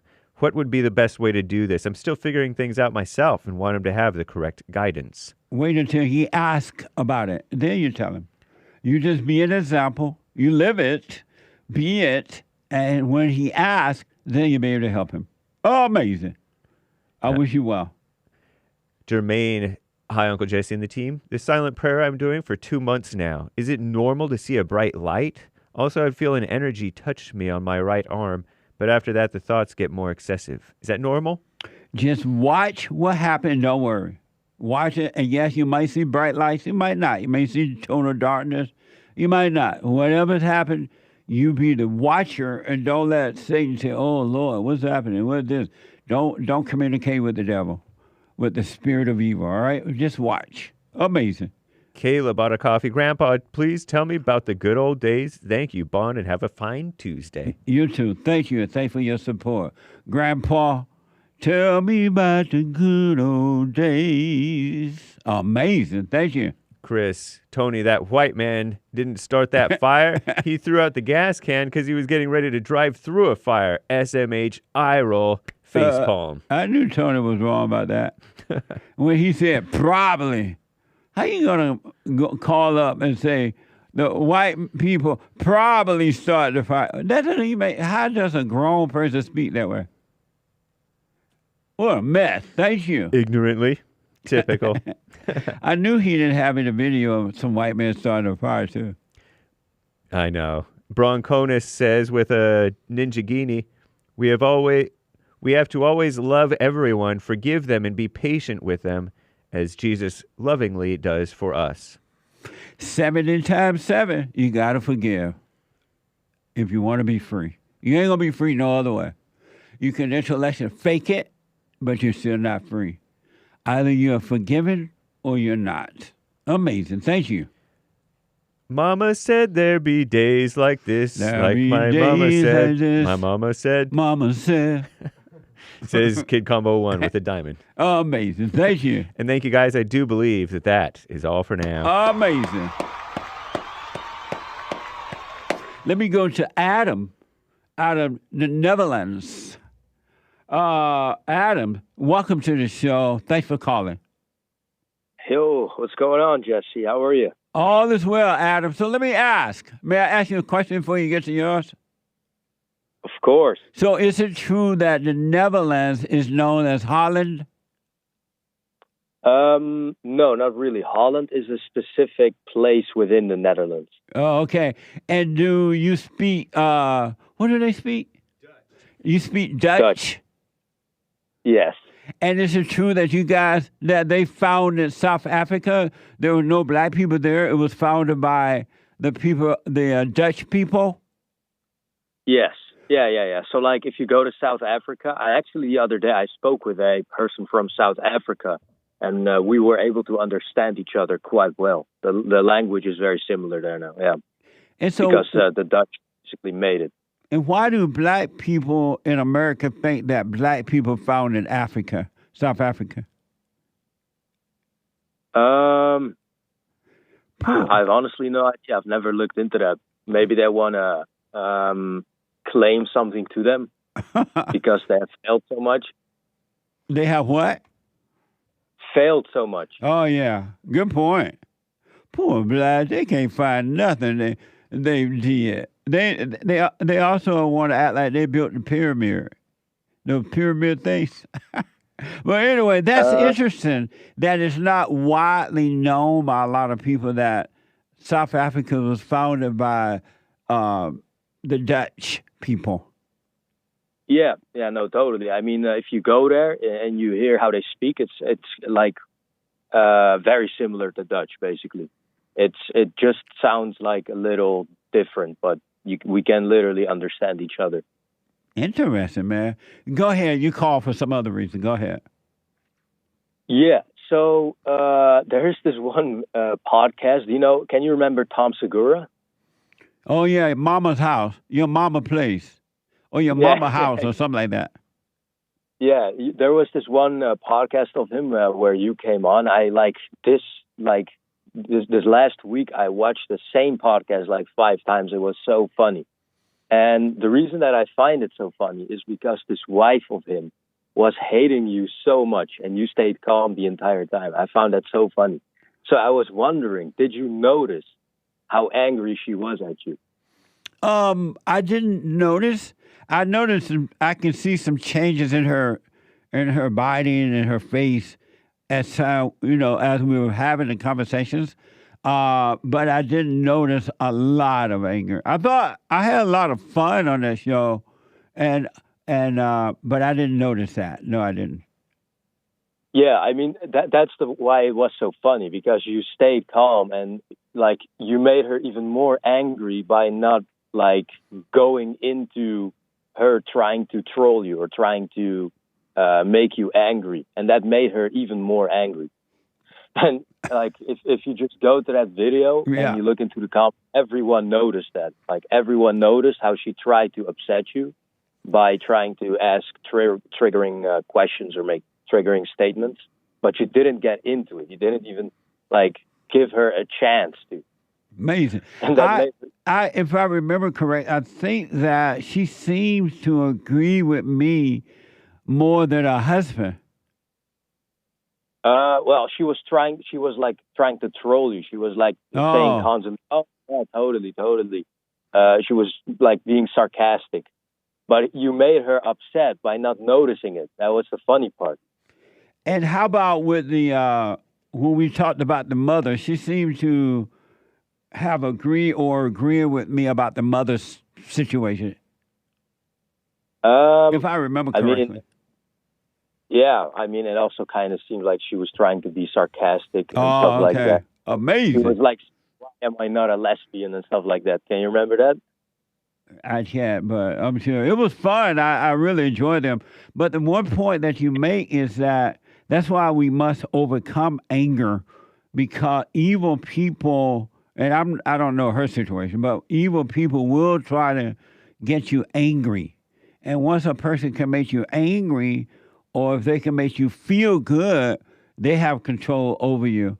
And human beings, because they're evil, they love controlling others. Yeah, exactly. I mean, there's also in Romans 8, verse 7, it says, "For the mind that is set on the flesh is hostile to God, for it does not submit to God's law. Yeah. Indeed, it cannot." Amazing. That's amazing. I was told that Tom, old house that he sold was reportedly burned down. Did you hear about that? Oh, wow. That's pretty messed up. Yeah, as well as Mel Gibson's home was burned down as well. Oh, I don't know that one guy. Yeah. What a mess. Are you a first-time caller, Adam?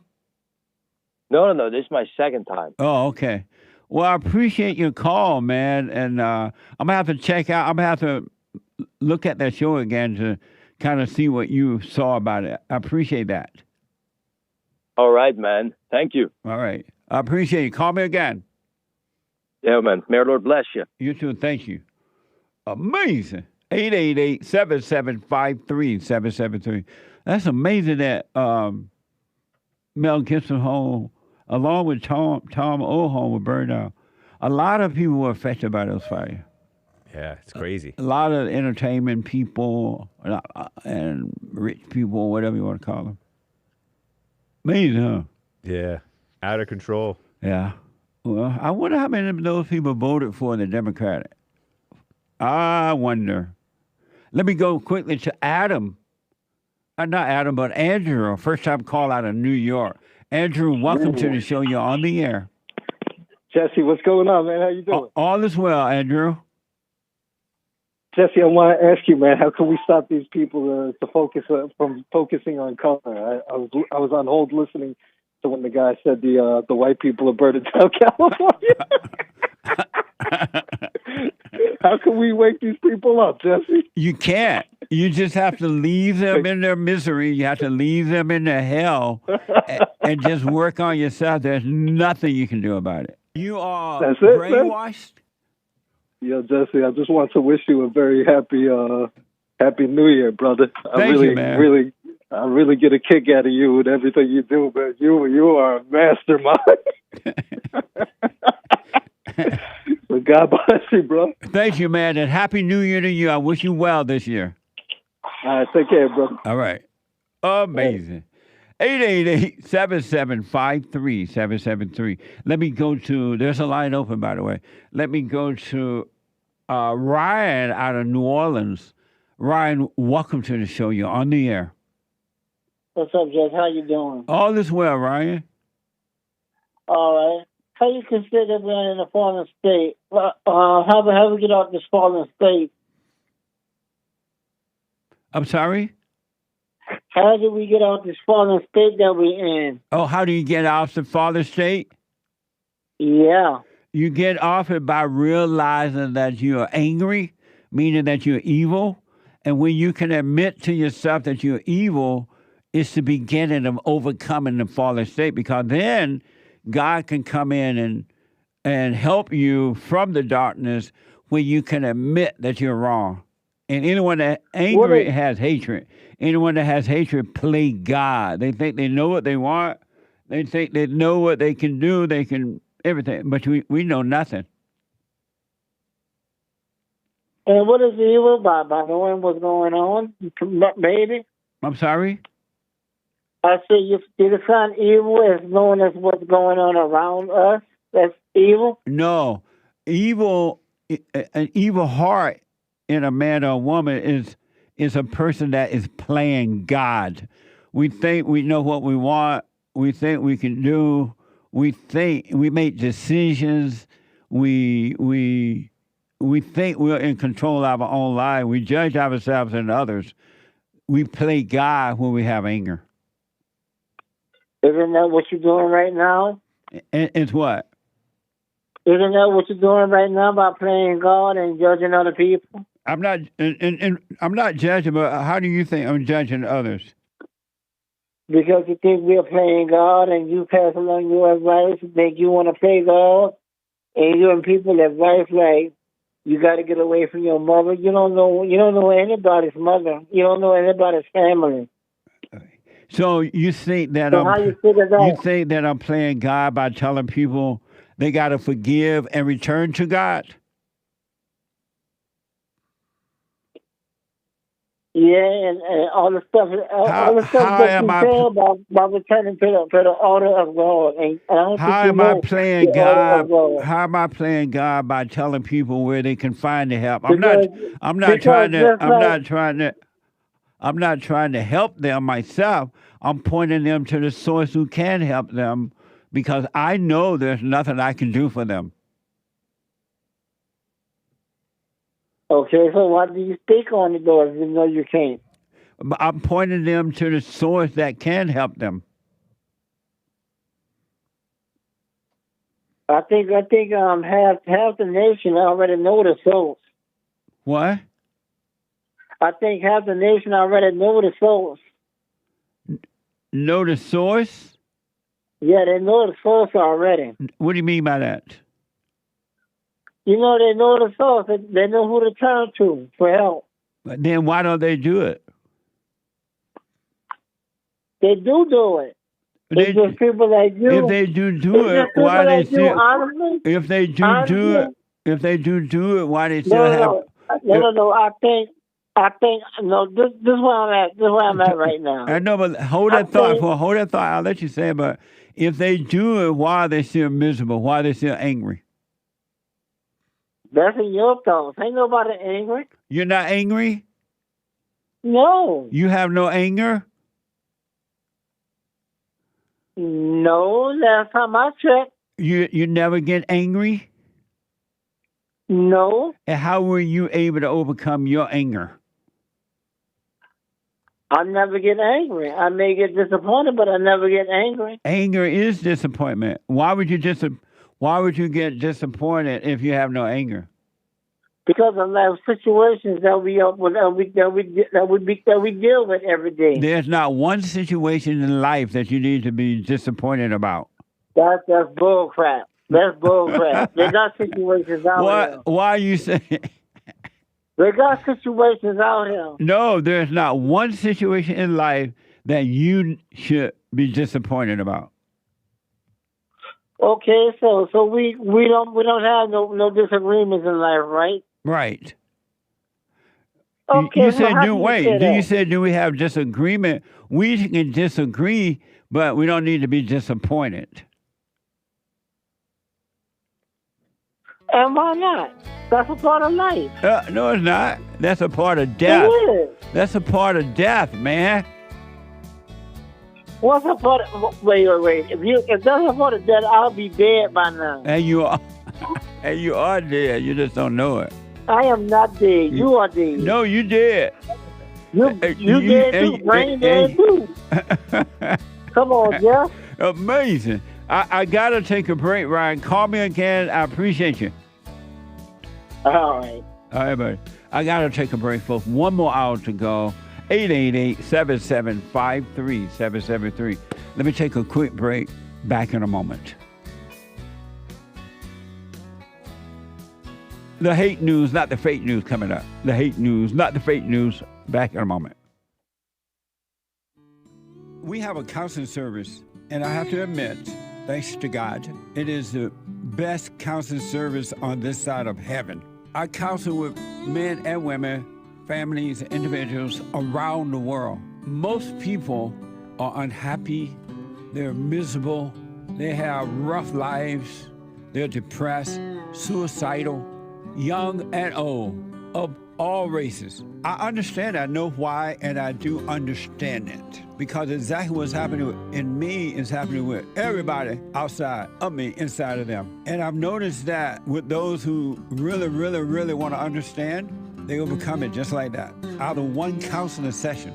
If you need counseling, you can go to rebuildingtheman.com or call 800-411-2663. 800-411-BOND. Best counseling service on this side of heaven.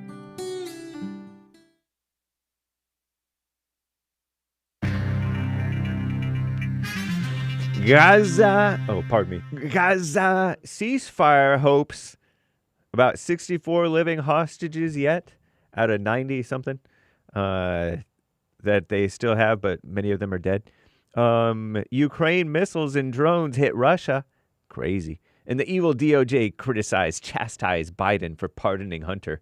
Excuse me, that's his right. It's his privilege. It's his power. Our second greatest president, crooked Joe Biden. And Carrie Underwood's going to sing America the Beautiful at Trump inauguration 2025. Village people are going to be there. You know, those hippies. Are they Christian? I don't know. And, of course, Lee Greenwood, shout out.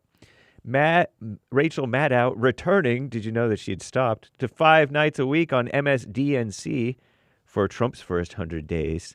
She's swooping in to help with the ratings, I guess. That lesbo is somewhat entertaining, I guess. Shout out. This is the end of hour 2 of the JLP Peterson Show. It is Country and Western Tuesday, January 14th, AD 2025. There is one line open. You can call in right now during Hake News on Fake News to get on hold, to get on air with JLP. All right? And he will get to your calls. Over in Gaza, Commie Nonsense Network CNN reports hopes are rising for a Gaza ceasefire and hostages release deal as talks to finalize any remaining issues are taking place in Doha today, wherever that is. Hamas is expected to release 33 Illuminati-confirmed hostages during the first phase of the agreement, two Israeli officials said. The first positive sign in months that a truce in the Israel-Hamas war may be in sight. Officials have expressed cautious optimism that a deal could soon be announced to halt 15 months of fighting that has destabilized peace in the Middle East and devastated Gaza, allow for more aid into the besieged Palestinian enclave, and ensure the return of dozens of hostages held by Hamas since its attack on Israel October 7th, 2023, more than a year ago. Hamas and its allies still hold 94 of the 251 hostages taken from Israel, including at least 34 of whom are dead.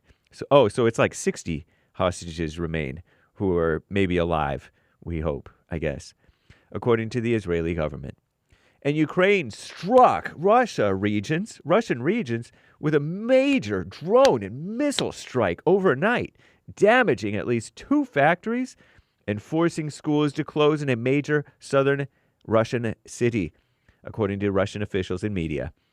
The Shot Telegram channel said that Russia had downed more than 200 Ukrainian drones in a 5 U.S.-made ATACMS, I learned, ATACMS, all caps, ballistic missiles.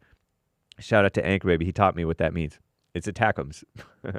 Alexander Bogomaz, governor of the Bryansk region in western Russia, said Ukraine had launched a major missile attack, but did not say which missiles had been used.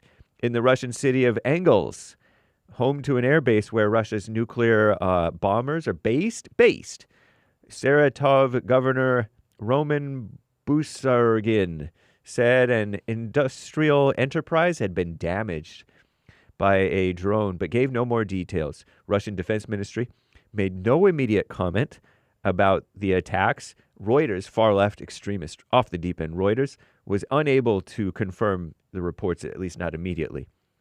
And Hunter Biden, the so-called Justice Department,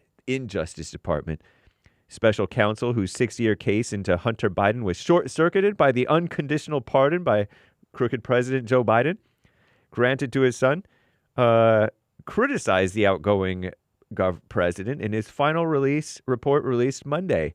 Special counsel David Weiss, probably not a Christian, chastised Catholic Christian Joe Biden for making gratuitous and wrong accusations that his long-running investigation into Hunter Biden was unfair and tainted by politics. Oh, fair point. I guess you can defend yourself a little. When the president pardoned his son early December, he said that Hunter was selectively prosecuted, unfair miscarriage of justice. I'm James Hake. Now back to JLP, Hour 3.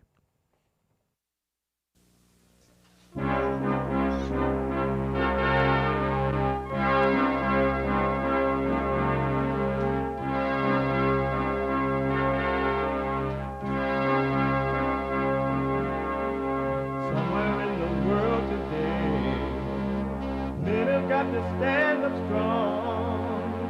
Think the truth about themselves to understand what went wrong. I know we can find a way. I know we can find a way. I know we can find a way to stand up, stand up, stand up.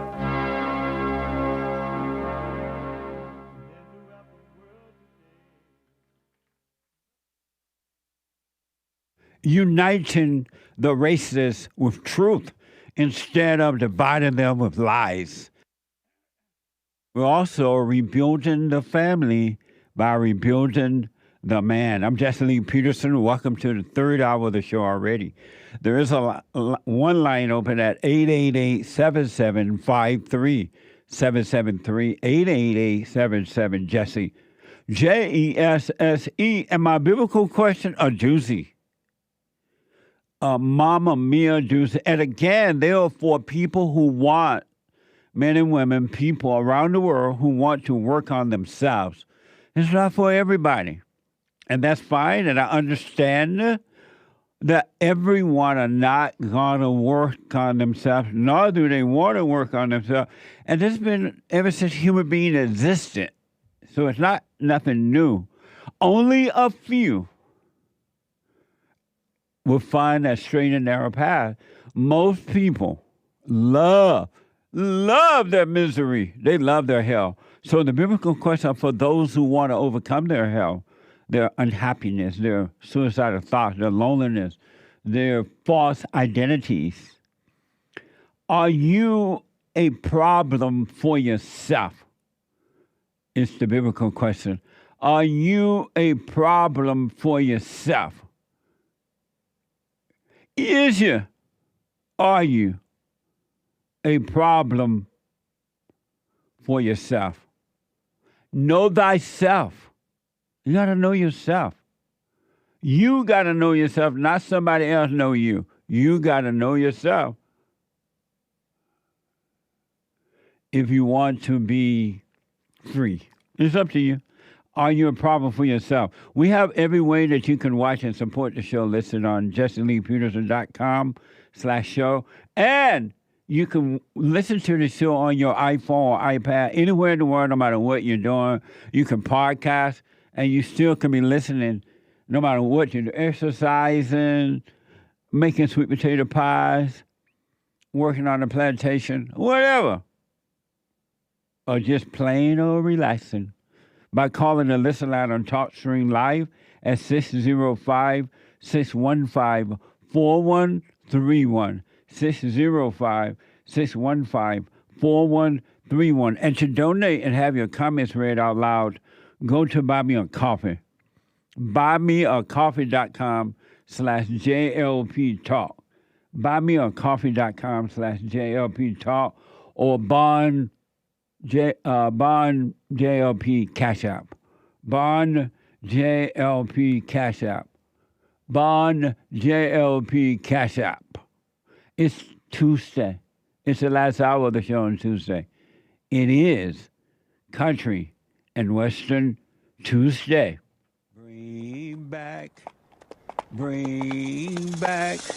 oh, bring back my country to me. Bring back my country to what the? me. Who let the dogs out? Amazing.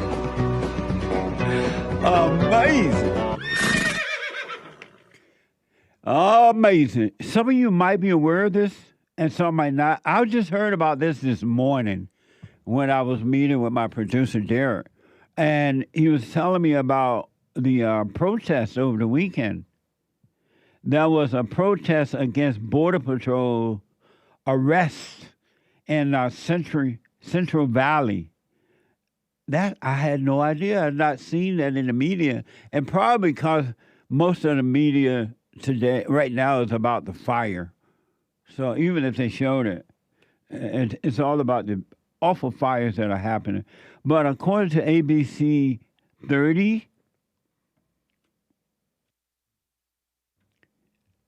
after Border Patrol agents were spotted across the Central Valley and dozens of migrants were detained, several large protests are now beginning to pop up across the region.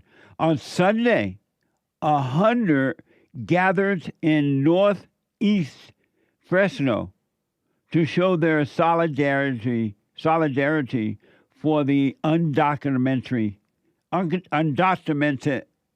community, meaning illegal alien community. Watch this from ABC.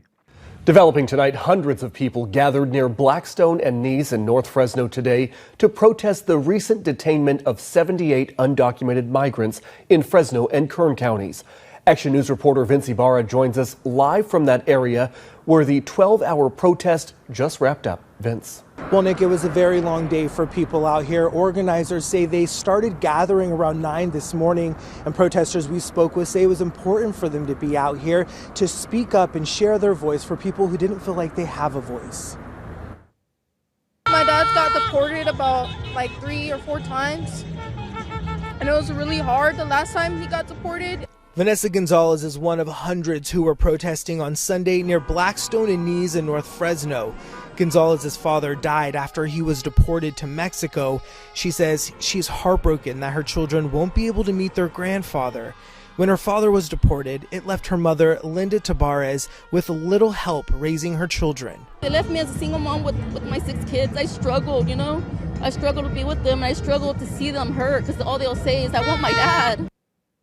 Amazing. So, like, if they went back to Mexico with whomever they feel this desire to be with, would they be struggling? If your father had not come here illegally, would he have to be deported? And would you be feeling bad? People give you this emotional crap in order to try to control you. Illegal, you're here illegally. You're here by choice. You can always go back, no matter how long you're here. So is this part of the Gavin Newsom and Karen Bass Trump proof? Isn't that amazing? Oh, my dad, my boy, I got 6 children. Go back to Mexico with your children, lady. That's all you have to do. You don't need to feel bad. Go back home.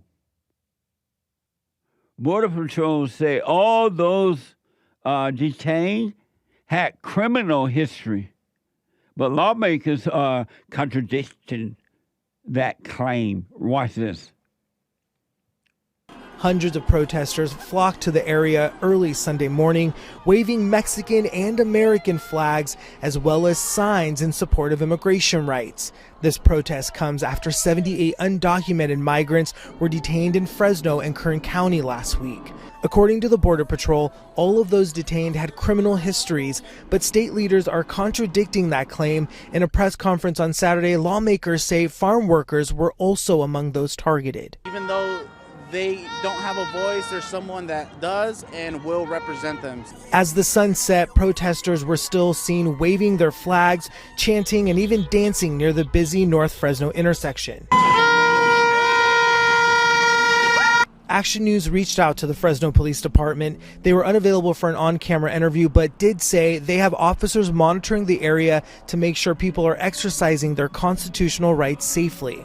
This is an example of what we're like all across California and the United States. We're just sometimes in the shadows, but when it's time to fight back, it just, it makes me really emotional that people are finally fighting back. And what are you fighting against? When you say fighting back, are you fighting against going to jail? Or are you fighting against being here illegally? Or are you fighting because you want to stay here illegally? And the people don't want you here. That's why they voted for Trump. They want to clean up the mess. What are you fighting against, lady? And what are you proud of? I want my country back, but my country's gone. California is spending $2.6 billion per year on health care for illegal aliens. Watch this. This is from Fox Business.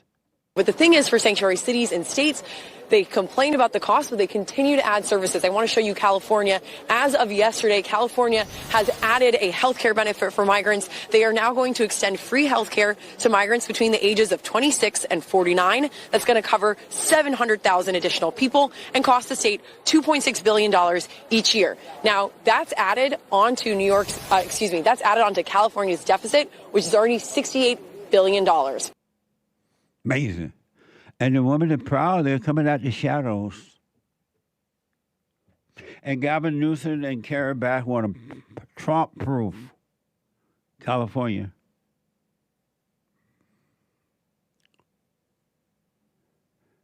If ever we needed you, Lord, we need you now.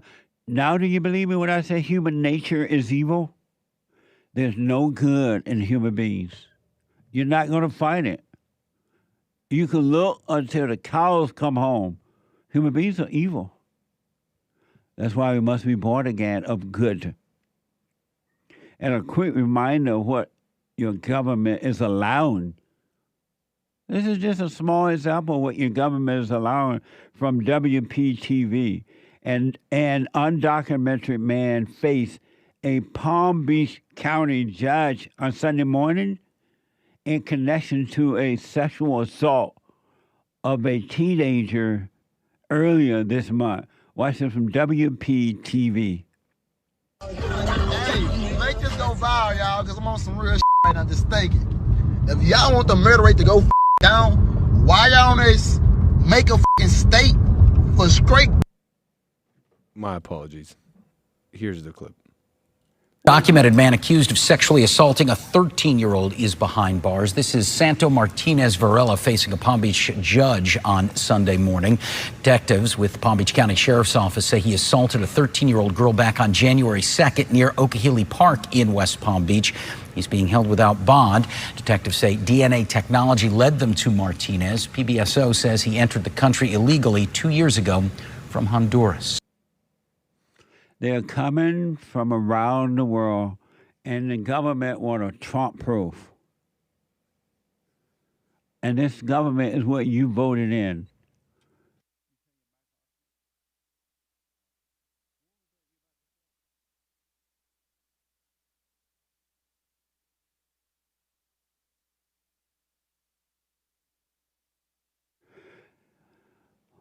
What a mess.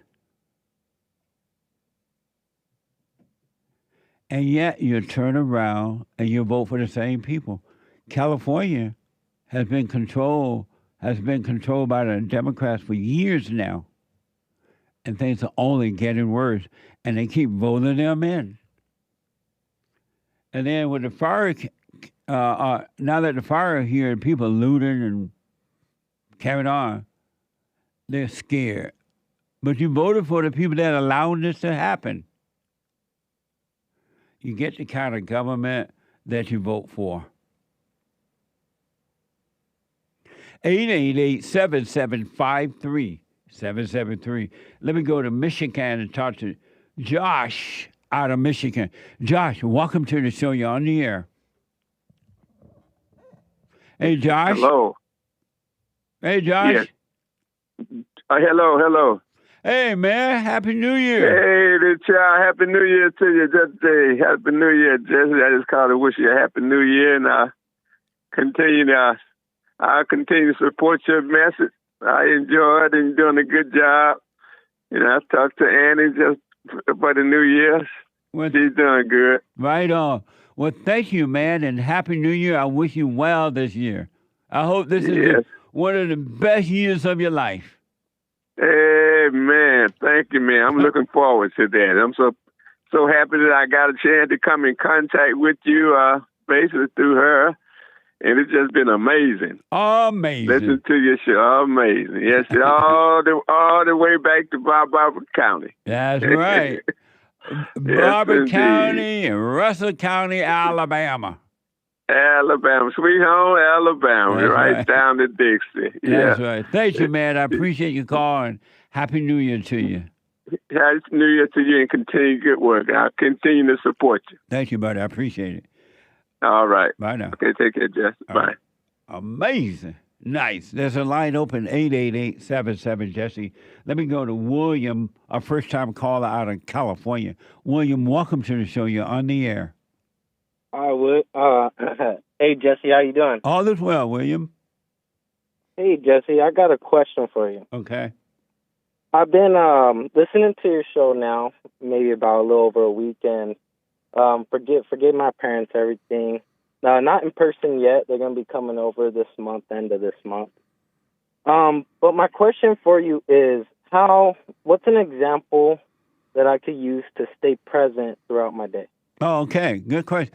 Number one, you can practice like a simple way is when you're getting in your car, you're locking the door to your house, you're walking to your car. You could be aware of that. You're walking to the car, you're getting into the car, you're starting the motor up.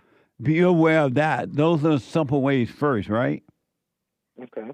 Instead of walking to your car and getting in and starting it up and turning the radio on and not really being aware of yourself being there and doing it. You got to practice doing that. That's one way. And then another way is, you know how you feel fear sometimes? Yeah. On the inside, you feel afraid. Maybe you're afraid of what might happen or whatever, right? Yeah. When you feel that fear, I want to encourage you to be aware that you're feeling fear. You're thinking about things that can bring fear. Just be aware of it. On the inside, just be aware of it, but do nothing about it. Just stay aware of it. Do nothing. Go about your day. Go to work. Do your job. And do nothing about what you're feeling on the inside. As long as I'm talking not physical fear, but when you feel fear, be aware of that. And then being aware is what takes it away from you, and you would never have to worry about it again. So practice walking through rooms, practice starting up your car, be aware, but also practice being aware of what's going on the inside of you. When you have all these different thoughts and feelings, be aware of that, and that's what it means to be present. Okay, so, like, let's say, instead of just hopping in my car, not even knowing where my keys are, just throwing them somewhere, but actually open my door, do what I'm doing at the moment is what you're saying. Right. And be aware. Not just let it happen. That's right. Be aware of what you're doing. I got you. Because you can get in your car and not even be aware of starting up the car. You not even be aware of putting the key into the little ignition there, and your mind is somewhere else. Or you can be sitting in a meeting, and you're sitting in the meeting, but your mind is somewhere else. Yeah. So you got to be aware of sitting in a meeting instead of thinking about lunch or dinner or what you're going to do after the meeting. Practice being aware of being in the meeting or whatever. Those little things will cause you to become even more aware. Okay, I got you. Doing the silent prayers helped me a lot. I realized my thoughts are crazy. The Yeah. thoughts inside my head are just ridiculous. I can't even get them to stop sometimes. Yes. It made me realize that's not me, because I'm watching them and I can't even stop them, you know? That's a very good point, man. Yeah. And it's those really thoughts. been a journey. It's those thoughts that have caused you all of your life to never be you, to never have a real life. It caused you to do things that you wouldn't normally do, to think things that you wouldn't normally think, to feel things that you would not normally feel, and to make decisions that you would never make. It's been those thoughts, and you've been thinking all your life that it was you, but it never has been you at all. Right. Yeah, it was a big realization for me these past 2 weeks, and listening to your church too. I really like your fellowship because I went to church my whole life with my parents, and well, I always thought things were a little different. I always wanted to have a personal relationship with God, but they would always say, "Oh, you can't. You just can't." Or the preacher's preaching and everybody's looking at the Bible, but they're not fellowshipping. And I really like your church that you guys really fellowship. Well, feel free to come in. Are you in what town are you in California? I'm down here in San Diego, so it's 8:20 right now. Oh, okay. Well, feel free to come to the meetings. I want you to know if you want to know God and have a relationship with God, you want me to tell you how to do that? Yes. Stop thinking about Him. Stop thinking about God, because thinking about God is only thinking about God. It doesn't mean that you have a relationship with God at all. And you can't think about God. When you stop thinking about Him, you will know Him. You will have a relationship with Him. Okay. Stop thinking about God. Yeah. in a way of stop wanting. Stop thinking about Him, period. Because thinking about God is just a thought by God. It's just thinking about God. If you notice, the Christians think about Christ. They think about God, but they don't know Him at all. And so they have to make themselves believe that they believe in God. Believing in God is not knowing God. Thinking about God is not knowing God. As a matter of fact, thinking about Him is intellectual, and it keeps you from knowing God. That's interesting. You got to stop thinking, period, if you want to be free. Okay. Only do practical thinking, meaning that you got to go to work, you got to think about how to do your work. But you don't live by that, because at the end of the day, when you're done with work, you're done with work for the rest of the day. But you want to live a no-thinking life.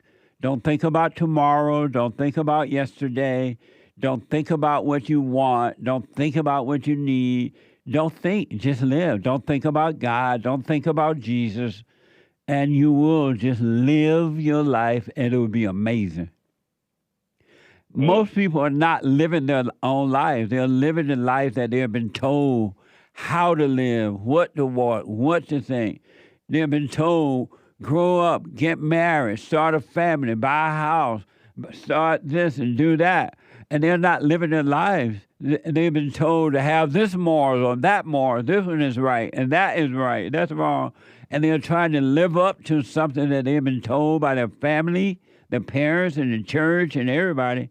And you can never live up to that.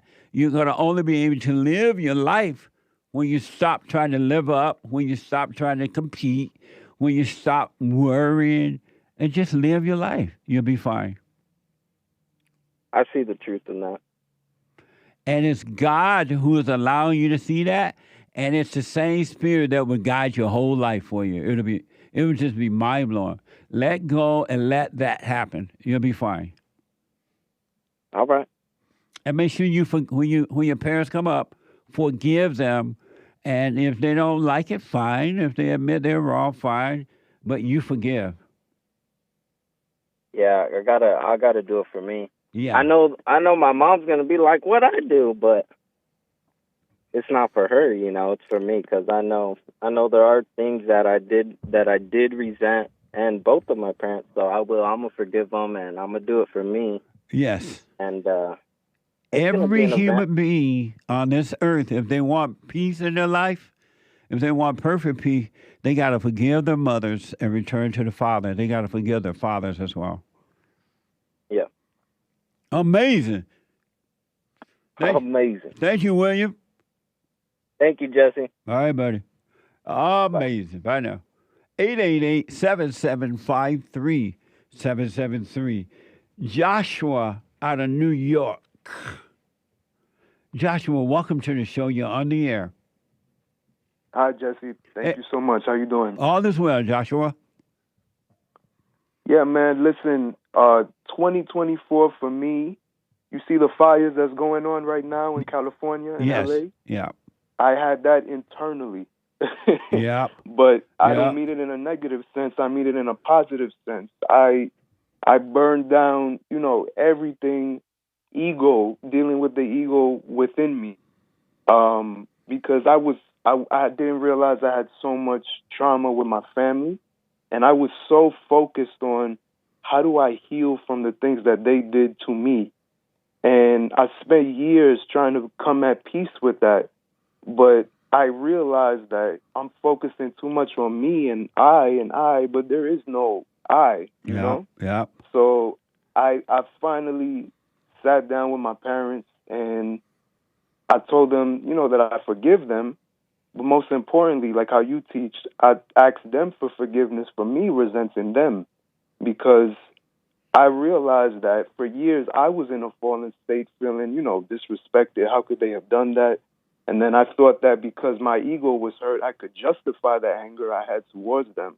And when really the things that they did to me, quote unquote, that was them acting in a fallen state as well. Yeah. So at the end of the day, it's just, fallen individuals just getting high off of criticizing each other and holding grudges. And as soon as I found your teachings, that was like, that's what really set the fire within me, because I say the fire because, you can be free just in a second, like you say, but something has to burn from within, And I say all of this because I found your Bond page first before I found this channel.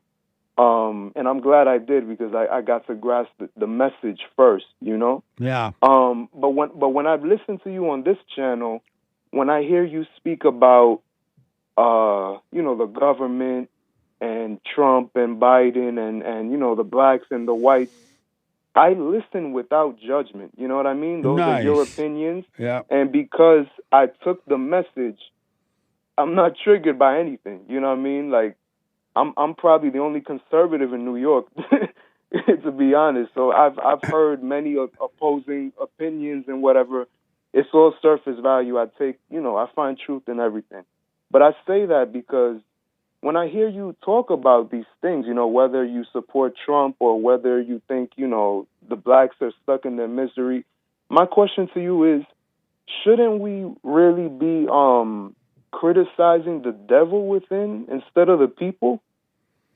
What do you mean by that?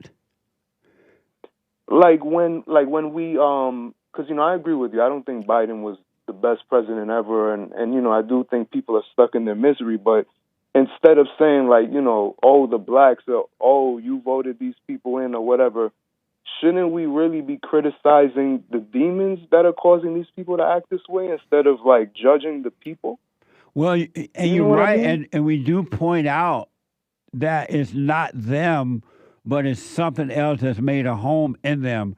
And like with the blacks, but most, they don't realize that it's not them. They don't know that it's because of the anger they have for their mothers, and that the mothers and grandmothers have turned them away from their fathers, but they've been told by the deceivers, their so-called leaders and others, that it's the white man, it's racism, it's that, when it's really coming from the spirit of evil in their hearts because they have not forgiven. Something else is driving them. And let me just say this before we go to a break. We should not ask anyone to forgive us. We should forgive, and then God will forgive us. Human beings don't forgive. We just have to admit that we are wrong for judging, for being angry.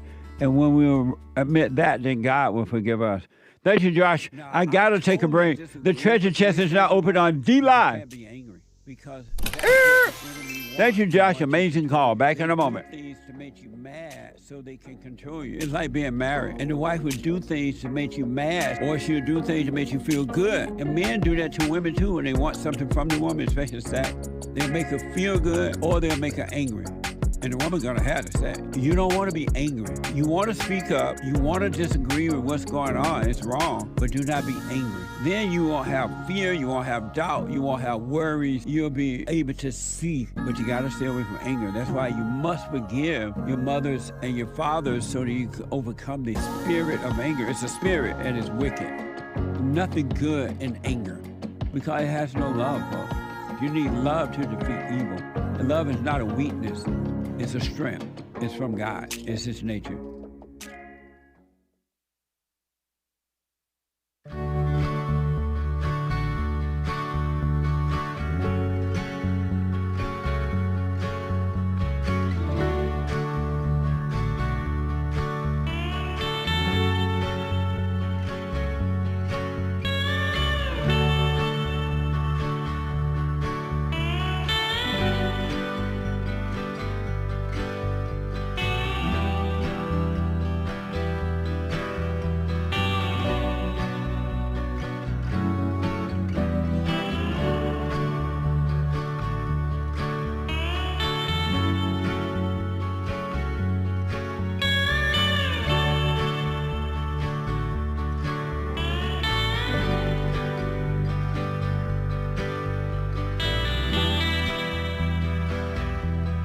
All right, folks, welcome back.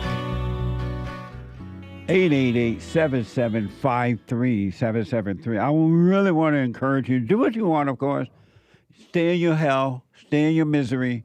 Blame others. Feel like a victim. You're not a victim, but you can feel like one. Or you can be free. No matter what color you are, where you're from, how much money you have or don't have, what position in life you hold and don't hold, you can be free. But you got to work on you. You really do. You got to overcome the world, and you really can. It's so amazing to me that you can. You could be free right here on earth. Right here. You can be free, or you can live in your misery. And nobody is living their own life. You're not living you yet. You're not living your life. But you can. You got to let go of everything you've been taught. All your little moralities, all of your ideas, your competition, your thinking that you know what you want, and all this stuff you've been taught, it's been wrong. You got to live up to this and live up to that.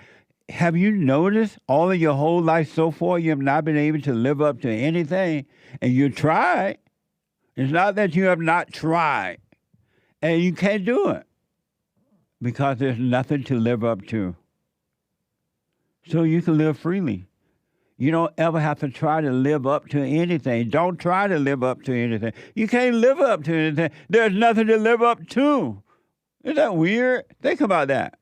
You've been trying to live up to the standards. You've been trying to live up this way as a Christian, or that way as a Abba person, or that way as a Jew, or this way as an atheist. And you can't, you're not succeeding because it's not real. There's nothing to live up to. You're not living your life yet. You're not living your life. That's why you're not happy. Anyway, the Hake Report is coming up at 9 a.m. at the top of this hour. The Hake, H-A-K-E report.com. From 9 to 11 a.m. Pacific time. And Jay, the guy with the good hair and no fear. No fear. And then Joel Friday TV, y'all don't want to miss it. He has something coming up today going to blow your mind. Didn't I blow your mind this time? Didn't I? Didn't I blow your mind this time? Didn't I? He gonna blow your mind. He black. At 11 a.m. Pacific time. And then at 12 noon, the American Anchor Baby. Energy just all over the place. He got more energy than God, even though his energy was given to him by God. The American Anchor Baby at 12 noon today. And the ladies forum this Thursday night. Ladies, for ladies only, our very first one for this year. Our very first one this year. If you want to be free, folks, go within. Forget about the world. Stop trying to help the world. You can't help anybody. Have you noticed you can't help anyone? And if you try to help them, they'll destroy you. Just work on you and stop trying to help somebody. You have no obligation to help anyone. It's all vain anyway. It's all vanity. Look at the people that are helping now. They're just vain about it. It's all vanity. They want to be seen. They want to feel good. They want to feel like they're good people. Super chat. Super. Super chats. Britt bought 8 coffees on buymeacoffee.com/JLP Talk saying, keep Thank it up, you. Jesse. Thank you. I appreciate it. Britt. Yep, that's Britt. Thank you. Cactus Eater Bear gave a diamond. High winds coming. Hope the fires are contained. Smoke surrounding the smiley emoji. The fire is out of control. As a matter of fact, there's a couple new fires, I believe, started either yesterday or last night. Yep. And the wind, this is the windy time in Los Angeles. January, February, that's sometime late December. Normally it's raining too, but no rain, and the winds are out of control, and the fire is just crazy. Amazing. Thank you. Indeed. Over on Cash App, Cornerstone gave a Cash App with no message. Thank you. Appreciate it. Cactus Eater Bear with a diamond. Is it you? Oh, is you is or is you ain't a problem for yourself? That's the biblical question. In other words. Is it you? Lord have mercy. Is that you? Amazing. Bobby Steele bought 10 coffees. That podcast with Tom and Christina changed my life. Your mom's house, JLP. Oh, amazing. I saw the light in Jesse, and it made me curious. Today I am free. God is so, so good. He is. I wish, I'm excited. It's amazing how you're living in darkness and you call the darkness the light. You call your anger the light. You feel justified to get angry. You feel good when you get angry. You feel like you're like, but you don't know you're killing yourself. Killing yourself softly. Amazing. Stay with it. Stay with it. Stay with it. Nice. Shout out to Bobby. Nikki bought 5 coffees. Biblical question and answer. Are you a problem to yourself? Not anymore. I've found peace by surrendering and embracing the battle, he says. Nikki says. Right she on. says, maybe. I'll put my little 2 cents in on Sunday. Amazing. That's a response to the Bible. Right on. That's right. Harmony Harms on Cash App with a personalized note. We'll have to check that out later. Thank you, Harms. Thank you. Appreciate that. Shout out to the top contributors on the D Live crew: Bronconus, Cactus Eater Bear, Kid Combo 1, Aries 1, Games for Rec taking care of business, and the rest of the supporters over there. As always, thank you all. Thank you, guys. Yeah, thank you. Me and Big Mama Michelle at the buffet bought a coffee. Hey, it's pronounced me and Big Mama Michelle at the buffet. You can't be out there mispronouncing black people's name all wrong. That's racist. That's right. Amazing. Thank you. Oh, yeah, because I mispronounced it the other day. Eat the buffet. I'm like, whoa, that's not right. And thank you, guys. I do believe that is all for now. Amazing. Thank you. Hey, I want to know something from you really fast before you run here. There is this guy this rapper who has this idea of segregating the people. He wanted to. This is from X. Gangster rapper Ben 10 is getting backlash from suggesting that I don't know if this just he's playing around or is another way of getting attention and blah blah blah.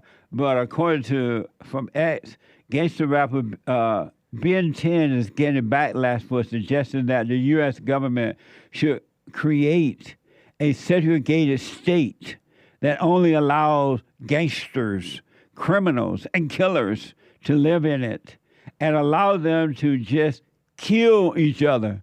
Watch this from X. Hey, make this go viral, y'all, because I'm on some real right now. Just think it. If y'all want the murder rate to go down, why y'all on this make a state for straight grade niggas, straight hitters, and let us just kill each other? Let us just go dumb, you heard me? And if the other ones kill outside of the state lines, the government get to kill them or kill y'all. Like, if the ones won't bang for the rest of our life, let us get a part of the world where we just could bang it. Like, this is our life. Like, you can't get mad because we bang. Man, we tired of going to jail for banging. This is some shit we love to do. So I can't hardly understand what he's saying, but it sounds like, can you understand him, Nick? I speak fluently, so I can help, definitely. Okay, what is he saying? Well, he's talking about, if I may, the fine gentleman is talking about banging, and he's saying let the homies bang. But give them a state where they can do the crimes they want to do, and fight each other how they want to fight. And he even says at the end, it's because we like to do it. And then if they cross that line into the other states, to kill them. Right. What do you think about that, Hey? Yeah, that's one idea. It sounds like a movie. It sounds like what they've used to do in movies. Right? Oh. I feel like they did that in like a movie. Oh. Like Escape from L.A. or something like that. I don't know, though. And Joel said he loved that. You love that idea, Joel? Or you for that? He's for it. Yes. Send their parents there, too. Joel Black. So Joel said he liked this idea of creating a separate, segregated state where all the bad guys and the rappers and everybody live in it and let them just kill each other. And then if they cross the line, then our government just take them out, too. Don't let them in the normal world. Jared says it's a good idea, too. It's a good, my producer, he said, that's a good idea. The murder rate will go down. And we should force an extradition pact. So anybody who wants to act like a YN over here, they go to the banging state. But I thought they already had that in the hood. But that's America still. That's the problem. Aren't you allowed to just kill one another in the hood? You are, effectively, yes. Yeah. I mean, most of the time you'll get away with it, by far. Yeah, especially now. Like 3 times out of 4 or 4 times out of 5, you get away with it. Amazing. Well, Joel Friday said, yes, that's a good idea. And my producer, they're both black. So they think it's a good idea. Nice. So this guy's not just playing around. He mean this. Well, he's not doing it just to get attention. He thinks that it's a good idea. I don't know if it was a pot idea. I don't know if he smokes pot, of course. Right. But it's getting attention, so it at least start a conversation. Indeed. Amazing. Thank you. Let me go quickly to HB, a first-time call out of Washington. HB, welcome to the show. You're on the air. How's everything? All is well, HB. Wonderful. So I'd like to answer the biblical question. Are you a problem to yourself? All right. And the answer to that is no. And why do you say no, you're not? I say no because a human being is just a vessel for different spirits to flow through. Either there are holy spirits like the Spirit of God or evil spirits, like Satan and his demons working through you. So you can't be a problem to yourself, but those demons can torment you, or God can ennoble you with, the fruits of the Spirit and those kinds of things. Interesting. I really want to respond to that, HB, but I got to hold it. Nice. I appreciate that, man. I'll respond to it on Sunday. Have you ever caught any of our fellowships on Sunday? Yes. Okay, try to get this Sunday if you can. If not, you can podcast. I'm going to respond to that on Sunday. Very interesting. Thank you. Sounds good. Do you mind if I ask one question? Yes, go ahead. Okay. Do you love the Jews? I love the Jews. Okay, perfect. Yeah, so I was asking. Yeah, I was asking because the people who love the Jews are, like whenever they speak the truth to the Jews, people like the Jews get upset. And I look at Jesus, and it's like Jesus loved everybody, but he loved the Jews the most. And if you're gonna look at it that way, and they didn't really treat him well. But yeah, I'm glad that you love them. You speak the truth to them because, I mean, they really need love during these sorts of times. Absolutely, man. Amazing. Thank you, HB. I appreciate it. Yes, sir. Yes, sir. All right, buddy. Ricardo is the first time call out of Texas. Ricardo, welcome to the show. You're on the air. Thanks, Jesse and crew. Yes, sir. I'm calling because I wanted to give you a little bit of a story of how your show and the crew, your work together has influenced my path with the Father. Okay. In 2020, when all of that craziness was going on with COVID, I served in the military, and I had about 15 years in. And I was really struggling with what to do. And about that time, I found the podcast with you and the crew. And I really do think, like you say, that God has a plan and is perfect because it allowed me to see the truth in everything. I feel like I was gifted eyes. And since then, the entire life that I thought I was supposed to have burned to the ground. And everything the Father intended for me started to take root and grow. Nice. And I wanted to say that I'm grateful. Amazing. It was hard to find any man on this planet that would speak truth or attempt to. And so far, the only thing that I found that could come close to what the truth might be is what you guys are talking about, and I appreciate it. You're welcome, man. You stay with it. Stay with it. Stay on that straight and narrow path. You haven't seen anything yet. Just stay with it, no matter what. I appreciate that. What was the biblical question this week? Are you a problem to yourself?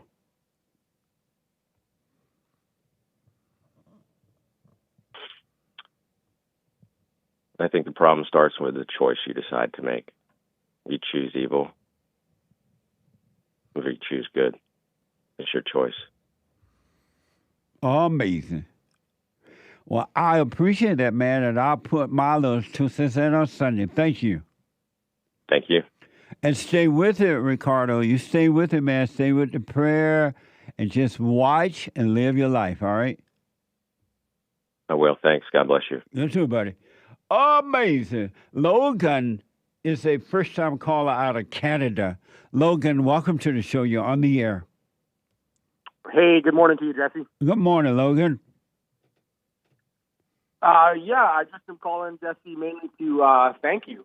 I decided that after listening to you for a while, I realized honestly how right you were about forgiving your parents. Yep.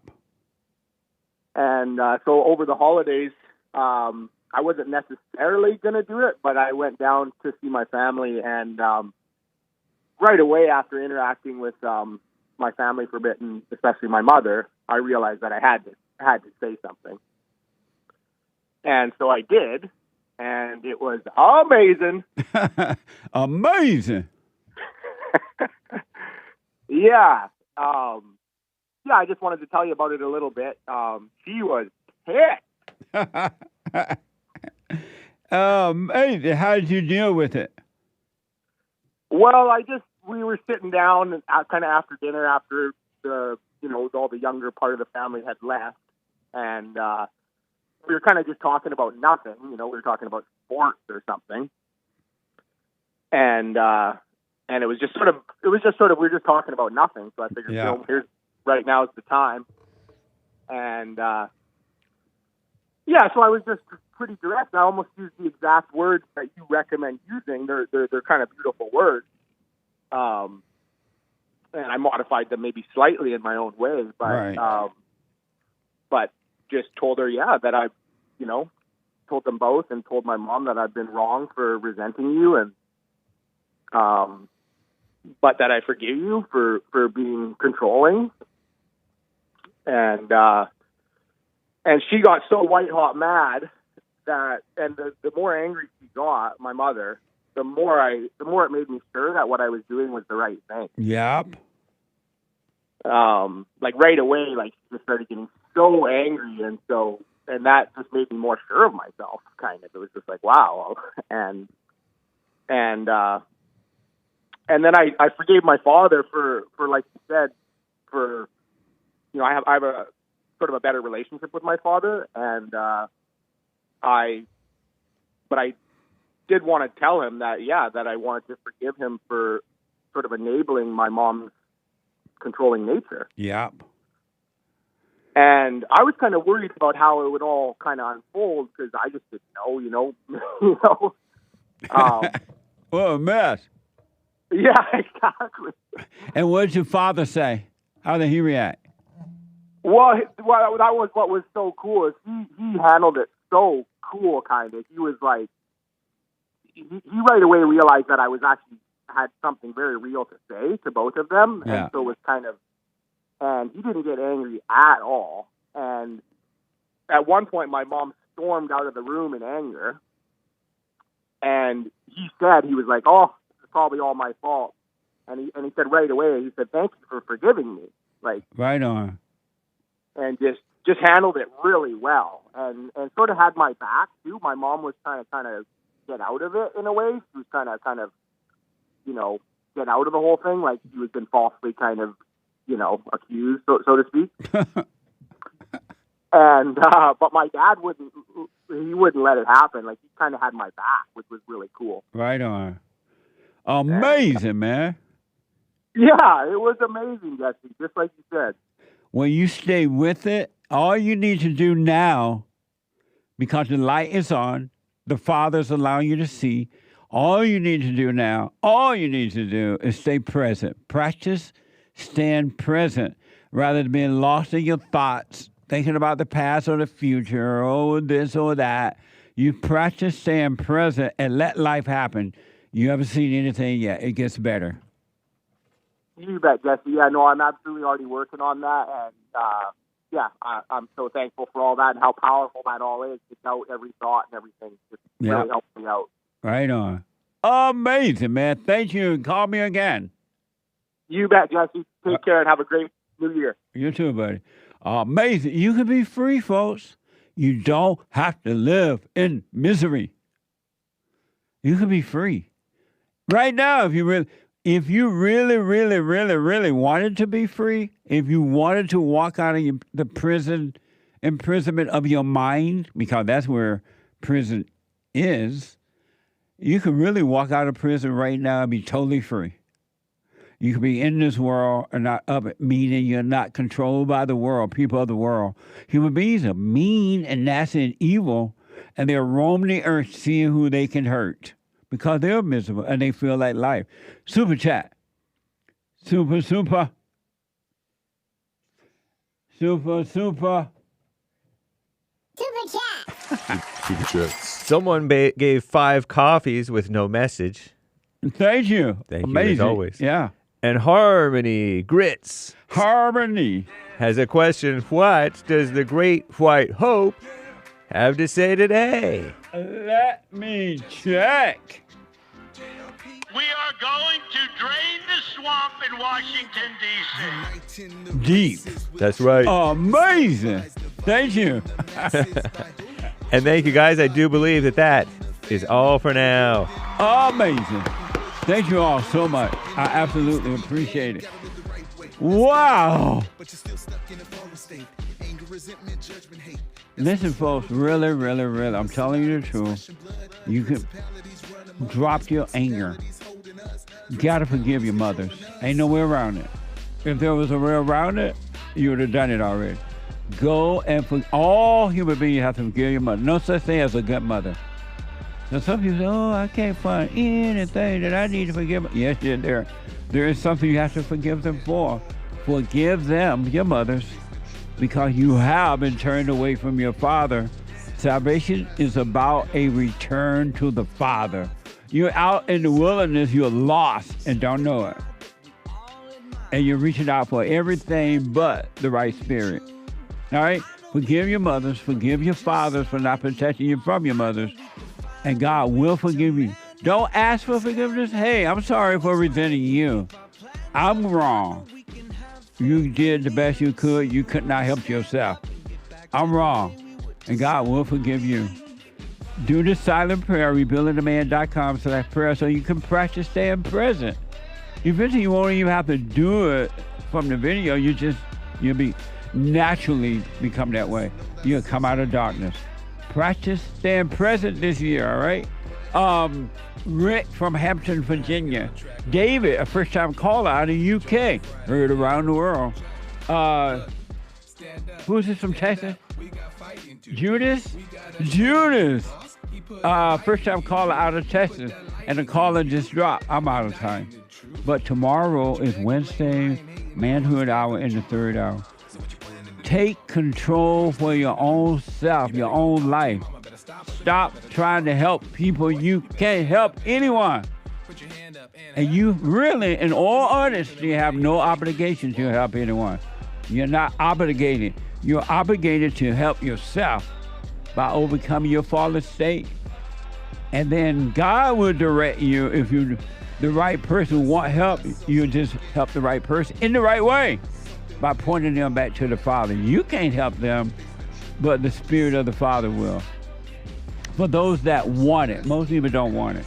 And it's okay they don't want it. Let them stay in the hell. Hate coming up now. The hate news, the hate report is coming up now. Then Joel Friday TV at 11, and then the American Anchor Baby at 12.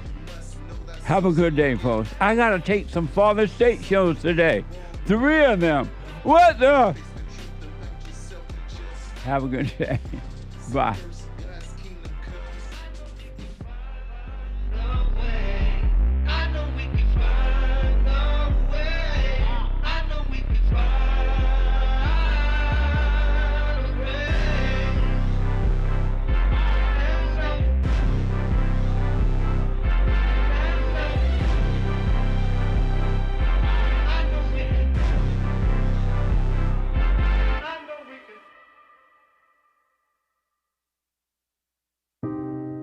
I just wanted to say that I've been listening to you for a few years now, and when you talk about the illusion of racism and how it's just a divisive tool that the media uses, and it's just good and evil. Yes. And that's what we got to focus on. It really has changed my life. My perspective is totally different now.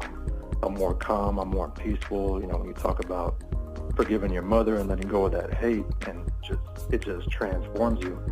So I just want to thank you for that, and let you know that you really are doing God's work by waking people up with this message.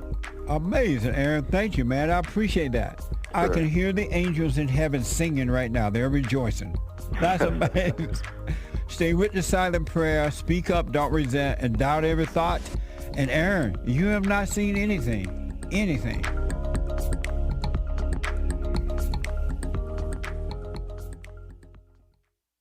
I noticed after a while that when these guys overcome their anger, they have amazing ideas about starting a business, but because they've been told that if you don't get a loan from the bank, or if you don't have a 5-year plan, or if you don't do this, and it's just simply not true. It's the first step. With faith, then all things are possible. So, but the most important thing is to return to the Father. That yearning that you have, that emptiness, that void, is not for more stuff. It's not for more friends. It is a return to the Father, because there's no way you can return to God and be angry at your earthly father. So thank you all so much, right? People around the world donated to Bond, at rebuildingtheman.com, or they call 800-411-2663, and we're still committed to pointing the right way for men and women to return to the Father.